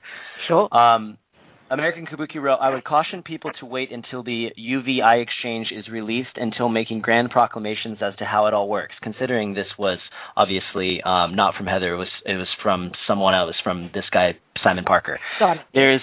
There is much to be done, many unknown obstacles yet to deal with, and things to do just yet. I would think of May as the kickoff point, but how rapidly it expands, I would not speculate at this point. It's a big undertaking. Kayla's Project 13 is separate from the iExchange, but uses it. One is a framework of transactions, the other is a software product, and I hesitate to use the word unhackable to anything made with human hands. I am sure Caleb is doing his best to make it hacker resistant. So this just makes sure that we also share the message that everything that Simon Parker mentioned, it's all very exciting. None of the details have officially been announced yet. So leaving this one to the infinite possibilities that the universe has in store is absolutely the only way to go. We will all have we'll all have more information soon enough. Yeah, just got to remember as we go along, we've never done this before. We're writing the script as we go. And whilst that sounds kind of scary, it's also exciting, because it means that, you know, we're absent limits, all cards are on the table, and, you know, the game ensues. And if you look at the events that are going in parallel, we've got the geopolitical system showing every sign of going into a self-feeding frenzy via the incredibly weird, bizarre phenomenon that is the dinar revaluation. You've got Swissindo looking like they've got the potential to be a perfect bridge into the other thing that's coming on, which is the universal exchange. So when I say perfect bridge, I mean Swissindo has somewhere in a combination of the way the old system works and the asset that inside the old system Swissindo represents, we have an ability to to absolutely minimize that chaos effect that the gentleman refers to in his writings, because I think if it's properly handled, it'll be a joyous event rather than a chaos event. We just have to get it right. You know, we've got Sovereign who's had his hand up for most of the call, and apparently he's chomping at the bit. So I think I've got him here. Is that you, Sovereign? Hello, 757? Oh, shoot. Hello? We've got a set. Yeah. Hello. Please hold on 1 second. Hurry up. That's okay. It's just live radio. No worries. Peace, everyone. I told you I was going to explode. Absolute love to all embodiment. You too. Are you okay out there? You're all good? I'm all good. I walked into the Matrix last Thursday. It was, to say the least, I had a meeting with the vice president this time, and later in the meeting, the director of customer issues was brought in via telecom. What bank are we talking about? BB&T, the same bank. BB&T, okay. This meeting went a little different than the first meeting with the assistant vice president. The vice president basically ridiculed the flyer.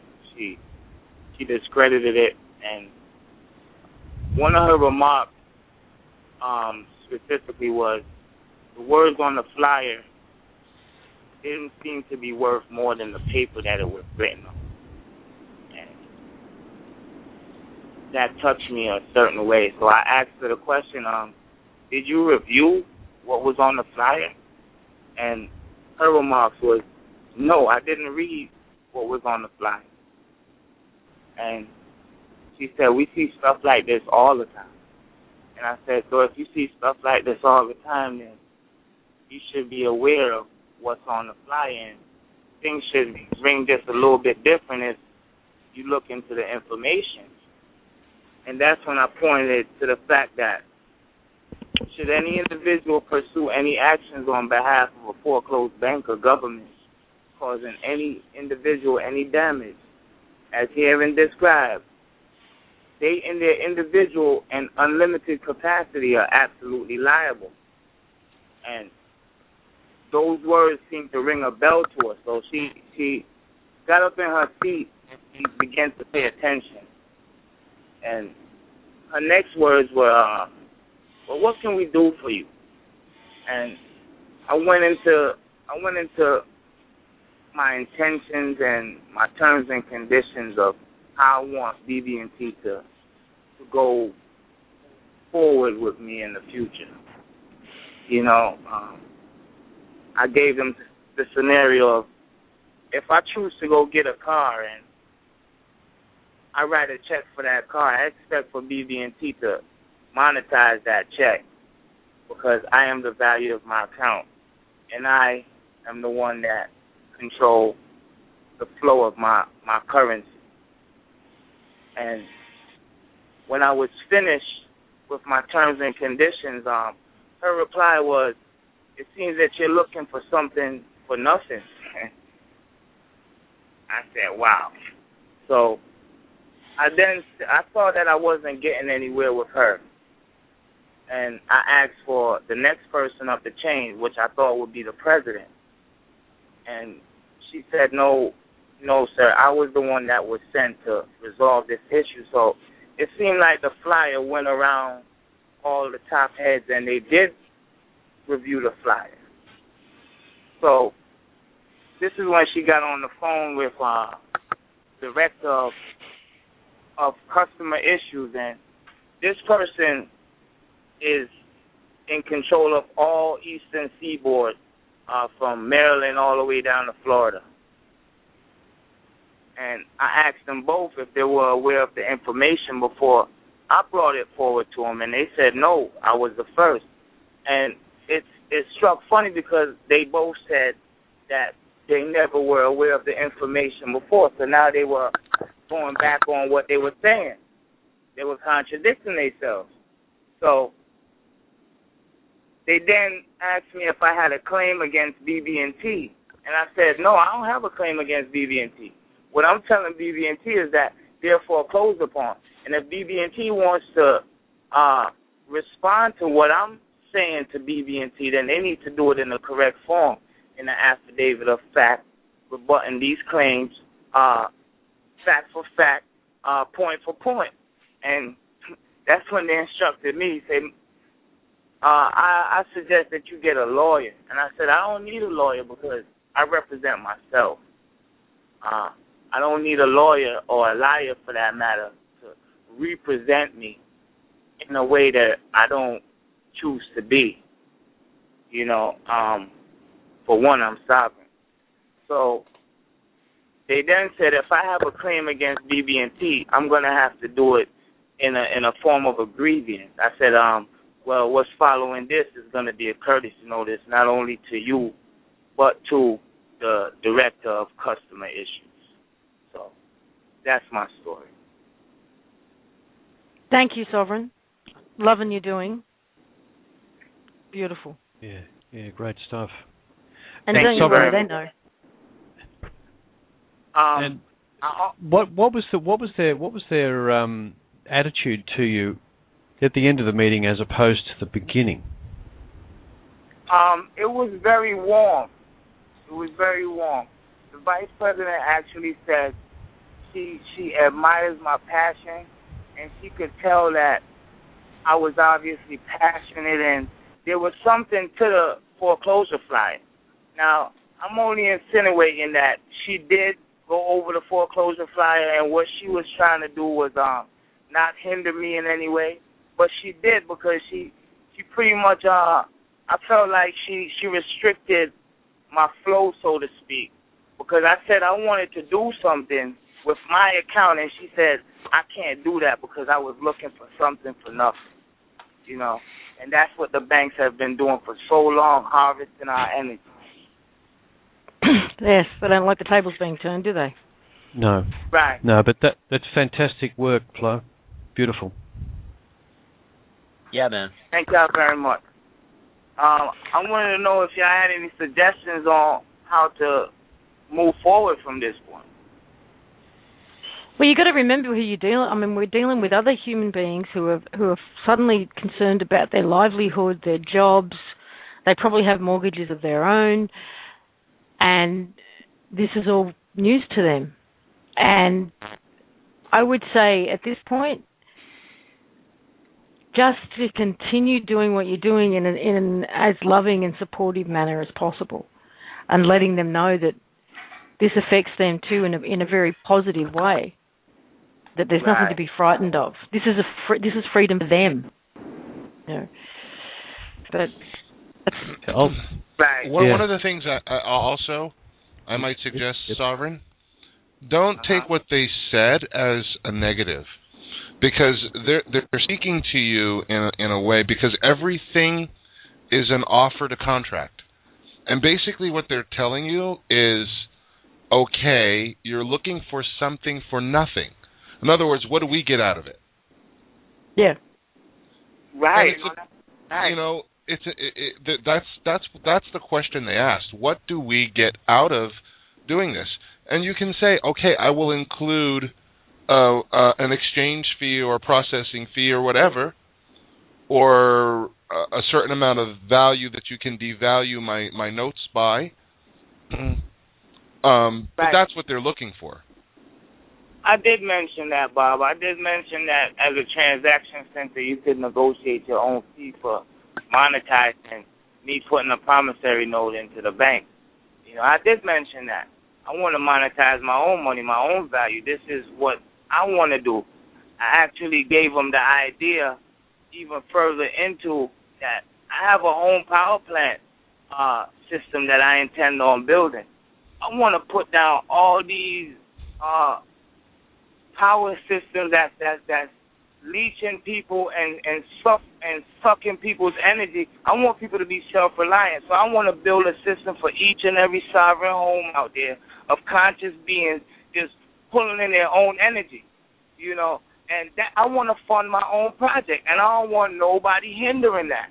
You know, I don't want nobody sucking no energy from that. So I told him about that, and she said I wanted something for nothing, you know. So I think I did a good thing, and I know I did a good thing because I also gave him a copy of the IUV exchange and the ideas and the energy on that. So now they're reading that document, and now that's doing something to them. So I did do something. Yeah. I mean, the value of injecting that energy, your energy, that high up in the system, Sovereign, don't underestimate the effect that you had, because they'll be talking about that conversation at very high levels. And, you know, if more people could communicate at that level, the system would actually deconstruct even faster. But what you're doing is, in fact, and what the courtesy notice does and the foreclosure flyer does, okay, Mr. Tongue and Mr. Lips, it holds a mirror up to their actions. It reveals them to themselves. They're looking at this saying, oh, am I working under my complete personal liability and responsibility? Ooh, I better think about that. But I mean, right. You can probably tell they don't really want to go there. But you know, once that card's been played, it can't be unplayed. Right. Once they know, you can't unknow something. So you know, the effect is a lot greater than we actually realise when we put this sort of energy back into the system. When they ask me that question, Sovereign, I would probably respond, I might ask you the same thing. Exactly. You know, I thought the same thing. You know, what kind of question? I thought that silently, like, wow, funny you should ask me that question. But, you know, I approached it a different way. It was the reverse approach from my first approach. I approached with the knowing first and then see what you have to say first. But then, seeing that I injected that energy to begin with, I wanted to see what they had to say so I could know how to move forward. And they played pretty much the stupid role, like, you don't know what you're talking about. So I had to come back again, like, I do know what I'm talking about. I am the value. You know, why can't I monetize my own money? You monetize off of my money, so why can't I monetize off of my money? You know?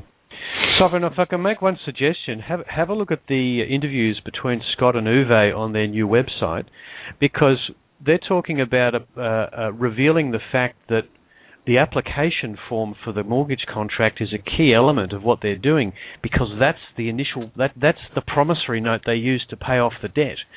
So you could take that to them and say, here's what you're doing. You're taking these application forms as promissory notes and paying off the debt. You're getting something for nothing. In fact, you're stealing. And that's right. I want you to, so I could, I should have you arrested, but I'm not asking you to be arrested. I'm asking you to do for me, publicly and willingly, what you've always done in private, deceptively. That's what I'm asking you to do, and see what they say. You know what else, Chris? They asked me, where did I get this information from? So I said, the one people, Proud, Right, Loud. And I said, you want to talk to them? And both of them said, no, at the same time. It was Perfect. Oh, it's too funny. Okay, just to recap, because we're about to lose everyone, guys. Hey, so you might want to read Scott's comment that he just put in our private chat. Not just pay. a clarification. You say that. I love y'all. Love it. Yeah. Love you, Sovereign. Love y'all. Peace, love, and light. All right, bro. Okay, yeah. What Scott suggested was, in fact, filling out one of their application forms and taking it into them and saying, here's my promissory note. I'll exchange that for cash, please. Yeah. Perfect. Great suggestion. And if you want, pull out one of those Federal Reserve publications or Bank of England annual reports where it says this is what we do, and show them the paragraph, which, again, go back and have a look at that video that Uwe's done. Pulls it all out and lays it out for you. Well, perhaps we should start another campaign where people walk into banks and do just that. All right, well, more on that next week then. We've got some just some websites to go back over. There's the absolutedataexchange.com freespeechaustralia.org. What else? We've got new information. I'm going to point people to those sites on a blog post that I'm going to put up too. Okay. The Swiss Indo documents up on Brian's blog, and the IUV exchange information. Thank you to Scott, Uwe, and Daryl for joining us today. That was great. Lots of information on today's show. Really good. We'll see you guys tomorrow for the Collective Imagination on the 5D Media Network. And love to everybody. Thank you, Sovereign. You rock. Love it. And I hopefully will have an update for you guys next week on some of my doing. So we'll talk soon. Bye for now. Much love. Namaste, guys. Bye, everybody. Cheers, Good night. Let's jump back into his story so we don't have to jump over the place too much. Yeah, he's here. You there, Daryl? Yeah, where did we leave off? Well, we just got to the point where... You brought the guy in for a cup of coffee and he said he understood that Canada was a corporation. Yes, and he spent about 20 minutes there. I printed off documents for him. He was rather excited that all this stuff was now forward. He knew it, but he didn't have proof. And a police officer showed up, and she was invited in also, and asked if I was a free man. And I responded, I said, "Why, are you a slave?" Well, we got a chuckle out of that one. Then about 10 minutes later, and I was back at the table talking with the moving guys, and two plainclothes officers showed up, and they became aggressive. I asked them to leave because they were trespassing, and under the claim of right and color of right, under the criminal code, I was legally defending my property peacefully. They then grabbed me and put me up against the counter. I protested. I said I did not consent. I asked them to leave, and they handcuffed me. I then asked my guest to phone 911 and tell 911 services that there was a kidnapping in process, and gave them the address. I was then hauled outside and put in. So that call's recorded, of course? Yes, and I believe there's actually two calls made, because as was in the back of the car, of course, the radio, the call came over the radio with the address saying that there's a kidnapping in process and officers to respond, which, of course, they came out on the radio and said, well, we're already here. Now, after that point, when they took you to the local police station, you actually ended up imprisoned for 3 nights and 4 days. Yeah, that's correct. The first night, or the first day, I was brought to a holding cell, just with a concrete bed, no pillow, no blankets, anything. Lights are on 24/7. I was not fed any breakfast or lunch. It wasn't until about 7:30 or 8 o'clock that I was given a bag of McDonald's and then allowed to make phone calls to find an assurity. But during the afternoon, the two police officers, acting police officers, came to the cell. They were given paperwork, and they indicated to me that I was going to be probably given a ticket and released later. However, one of the officers who was aggressive took it upon himself. He was going to phone the property management company and the bank to determine what would happen. He came back approximately 15, 20 minutes later, indicating that they wanted to press full charges against me for forcible entry into my own residence. So they went back to the bank for instructions. That's correct. They did. So who do they actually work for, Joe? Well, they obviously work for the bank, because if they indicate to you you're going to get a ticket for trespassing on the property, but then they have to make a phone call to determine if there's going to be charges. And now we're talking criminal charges. At that time on the Tuesday, it was only one charge of forcible entry. The next day, I was arraigned in front of a justice of the peace. Now, you have to remember, this is a first-time offense. I have no criminal record, nothing. I am not a threat to society.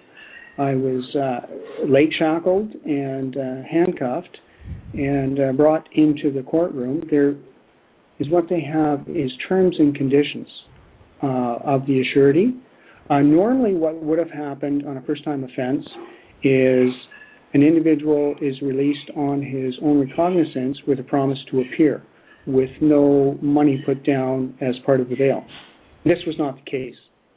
In actual fact, the terms and conditions were there was a blackout, a media blackout, which the judge read in the courtroom. In addition, police were called, and the cops asked them if they had the appropriate paperwork, and which they did not. So at that time, they were ordered to release the truck and leave it there. But during the conversation, I found out they had already broken into one of the bays and they had stolen another large truck. Later that afternoon, I went back to my residence only to find out that a Bobcat loader was also stolen. So we're looking at approximately $40,000 vehicles and equipment that has been removed from my property, unbeknownst to me. So under the criminal code, I have every right to protect my property. It's called the color of right and claim of right. So I went back into my residence, and I stayed there for approximately 1 month. And during that time, no one from the property management facility came and checked on the residence. They're supposed to, I'm going to say it's probably about 3 or 4 days. They're supposed to legally check to make sure there's no damage, no fire, no, flooding, etc. But none of this transpired while I was living there. And I would have only gone out, maybe a couple times a week to get groceries, but no one actually showed up to the residence. So on the day when they did, there was a truck with 2 operators, plus at least 1 representative from the management company. Yes, that's right. I noticed this vehicle backing in at the top of the driveway, so I took my camera out there. I took one of the filed flyers, and I took pictures of all the people. I believe there was 4, 3 vehicles and 4 individuals. I said, "You're trespassing. You don't have permission to be here." I gave them the flyers, and the truck driver, actually I invited him down for coffee, and we started talking about some things. He was reading the flyer, and he was quite interested, and I told him that Canada was a corporation, and he said, "I knew that." So.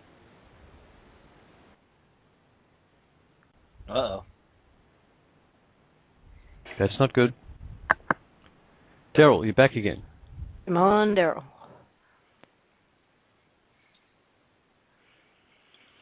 Now, for people, Scott, for people in Australia who want to be able to prove that Australia is a corporation, have you found the documentation for that? I know you found it for various banks here in Australia, but for the actual Commonwealth, have you found it?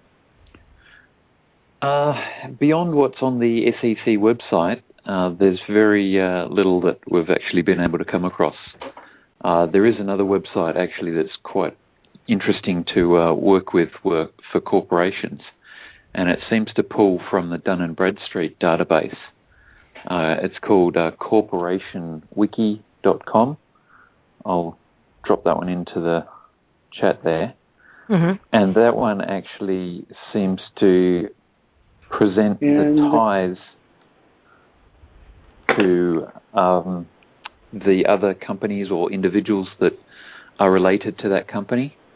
So for example, Commonwealth of Australia, drop that into the Corporation Wiki, and it goes and shows all these various branches throughout the states, including about 62 different employees working in Washington. So that's a little bit. Will that work for most countries?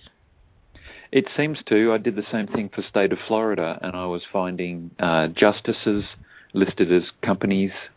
We were finding various different courthouses listed as companies, all registered with Dun & Bradstreet. So, it seems to work all over. Doesn't sound like government to me. I've just been sent, thank you very much, Lee Hu, a document which I'm trying to open. Well, we've got it is the listing on the SEC of the Commonwealth of Australia company registration. Yeah. So that's probably online on one of your websites, yeah? Yeah, that's up there, and it's still all over the SEC website. Yeah. Well, while we've got Daryl... I was not allowed to contact anyone. I could not use a phone or the internet, and I was restricted from going back to my property within 500 meters. And I had to be accompanied at most hours of the day. That does not sound like anything but censorship and political suppression. And that's exactly what it is, because they don't want the information out that the banks are nothing more than criminal organizations, and that's who controls the court system. Now, that would appear to be the case. I refuse to go with those conditions. And the sureties that I had there were very upset. They were fearful that the police would be coming after them. So I said, I won't put you in jeopardy, and I went back into custody. That night I was taken to another facility, and same sort of thing, just a concrete bed, no blankets, no nothing, lights are on, and I was fed there, however. I did request to make twice. I did request to make phone calls to arrange for a surety the next day. That was denied. I also requested, when an officer came by, to do a tape deposition in front of a couple investigators under oath, which was also denied. I was taken to court the following day and held in a holding cell at the bottom of the courthouse. And then in the afternoon, Daryl, were you actually in chains while you were in holding? Yes, you're in holding. You're in leg shackles. The handcuffs are removed, however. Mm-hmm. And then in the afternoon, I was taken to a minimum and maximum security, where I actually had a bed and a pillow and some blankets and a hot meal. So that was good. And at what point did you actually successfully contact someone to give surety? Was it on during that second day? Yeah, once I was in that holding facility, which, by the way, is a private prison. There are 2 phones there, and you're allowed to make collect calls. I was able, within a couple hours, to arrange a surety for Friday, and I was released. The conditions were limited, or weren't as limiting as they were on the first day. So I still have to report in.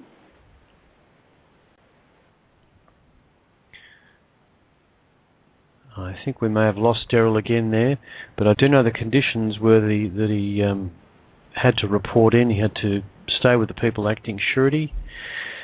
There was no suppression. The Crown Solicitor was actually, in the end, in agreement that it was actually censorship, and took those off, because I think the system at that point recognised that was not going to be successful. Now, had they actually been successful in getting Daryl to agree to that, he would not have been able to do this interview today without breaking that order and actually being able to be pulled back in. So hopefully we'll get him back in a minute. He's dialing back in now. But the whole process was clearly designed to try to get Daryl to agree, to allow him, consenting, to allow himself to be completely stopped from communicating with the public by publication, on the internet, by phone calls, or any form of contact with his, in inverted commas, followers.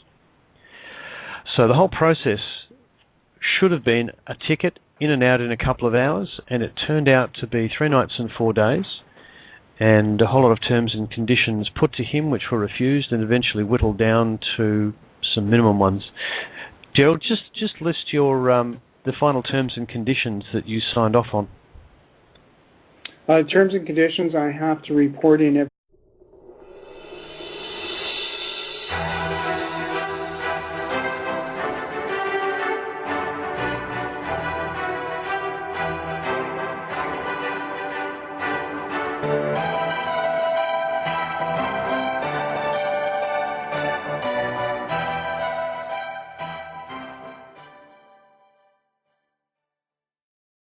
Freedom Reigns Radio Network is not responsible for the views and opinions of the guests or hosts of this show. The views and opinions expressed in this show are strictly the views and opinions of guests or hosts of this program. Good morning, everyone. This is Lisa Harrison, and this is, don't panic, the last Opt-In show on the Freedom Reigns Network.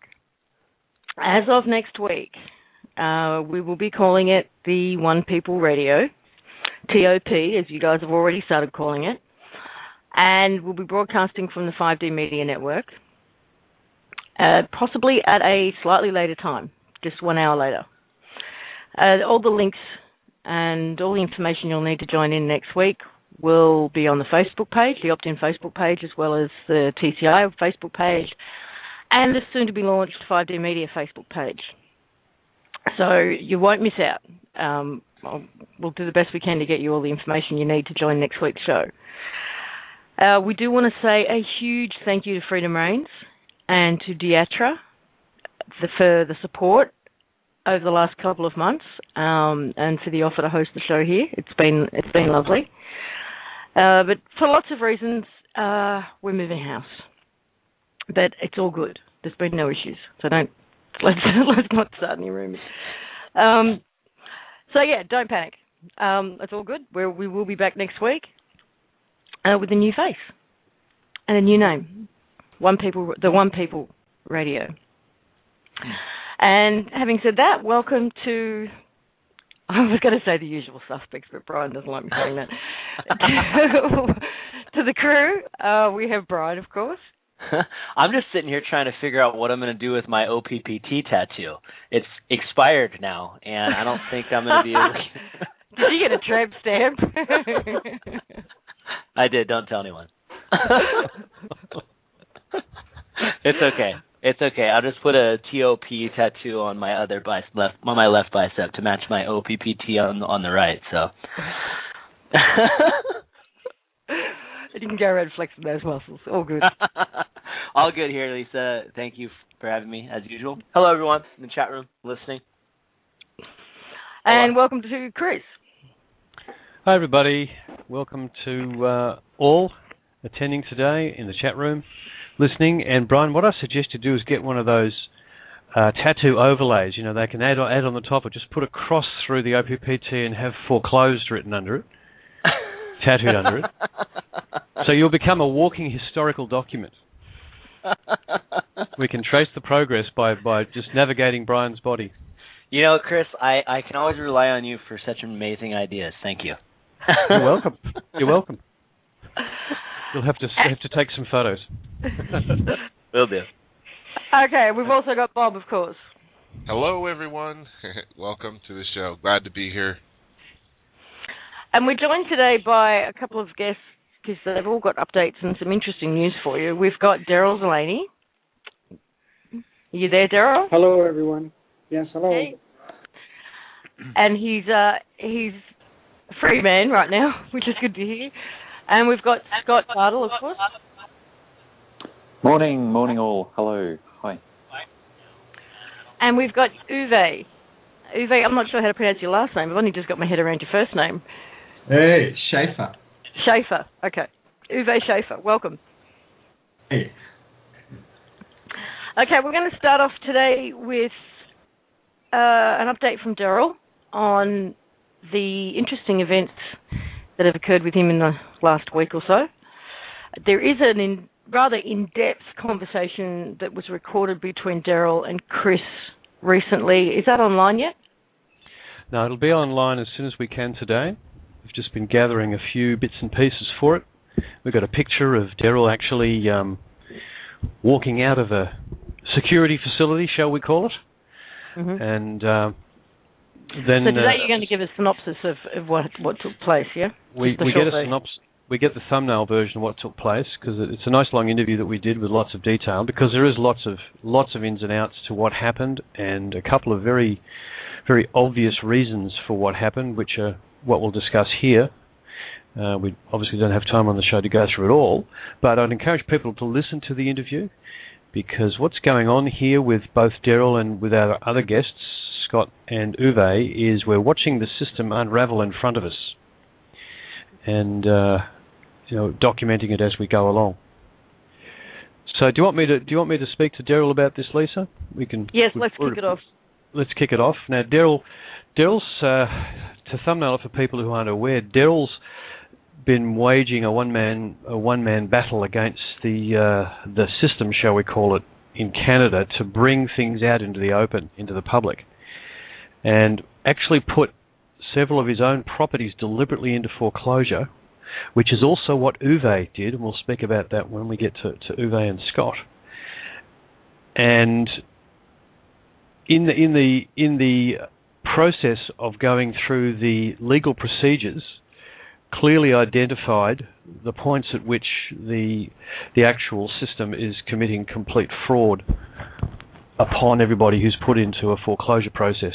Uwe and Scott will actually be dealing with the contractual beginning of that process, what they do at the start of the mortgage process, which Scott's identified some really interesting aspects of. But for Daryl, he's right at the other end of the process. He's actually been evicted once from the house and went back for very specific reasons. Daryl, do you want to start there? Oh, damn, he's dropped off. All right, let's see if Daryl will get back on. Daryl actually. Yep, go ahead. No, go ahead. Daryl's been spending a lot of time and effort as he's gone through this process, educating everyone he comes into contact with: the judges, the clerk of courts, the solicitors, the bailiffs, the enforcers, the policemen, everyone involved, even the guy who actually turned up with the truck. This is fascinating, Scott. You'll enjoy this one. The guy who turned the other day, which triggered this event that we're going to describe, was working for a company who manages foreclosed property for the banks. And he is a removalist, and he and his son came with their truck to Daryl's place. And after a short discussion with Daryl, where this fellow not only admitted, but told Daryl that he'd actually seen Scott's video, Frequently Unanswered Questions of the Australian Government, and was trying to work out whether the Canadian government was a corporation. And Daryl was actually able to show him on the SEC website that the Canadian government was a corporation. So he was not cooperating with the people that sent him there. He actually turned around and said, no, it's unlawful. We're not going to take this man's property, and refused to do so. So, Daryl, I've been filling him in with a little bit of the story. You're back in with us, Daryl? Yeah, I guess I dropped offline, so I don't know what transpired. And I guess you were talking about the guy, the mover. The mover, yeah. Well, we'll have to keep it fairly short. People can get a lot more detail out of the interview that we've done. But essentially, Daryl, you just need to explain why you went back to the property first, because I jumped in with the information about about Dave, the truck driver. But if you want to start at the reason you went back to the property. Okay, it was about a week, and we've had that interview. You have the tape when I'm discussing the situation with the alleged police there and the alleged sheriff or the enforcement officer. Well, what transpired is I was going by one of my other properties, and they had actually hooked on to one of my big trucks, and they were about to take it. They had no documentation or anything. The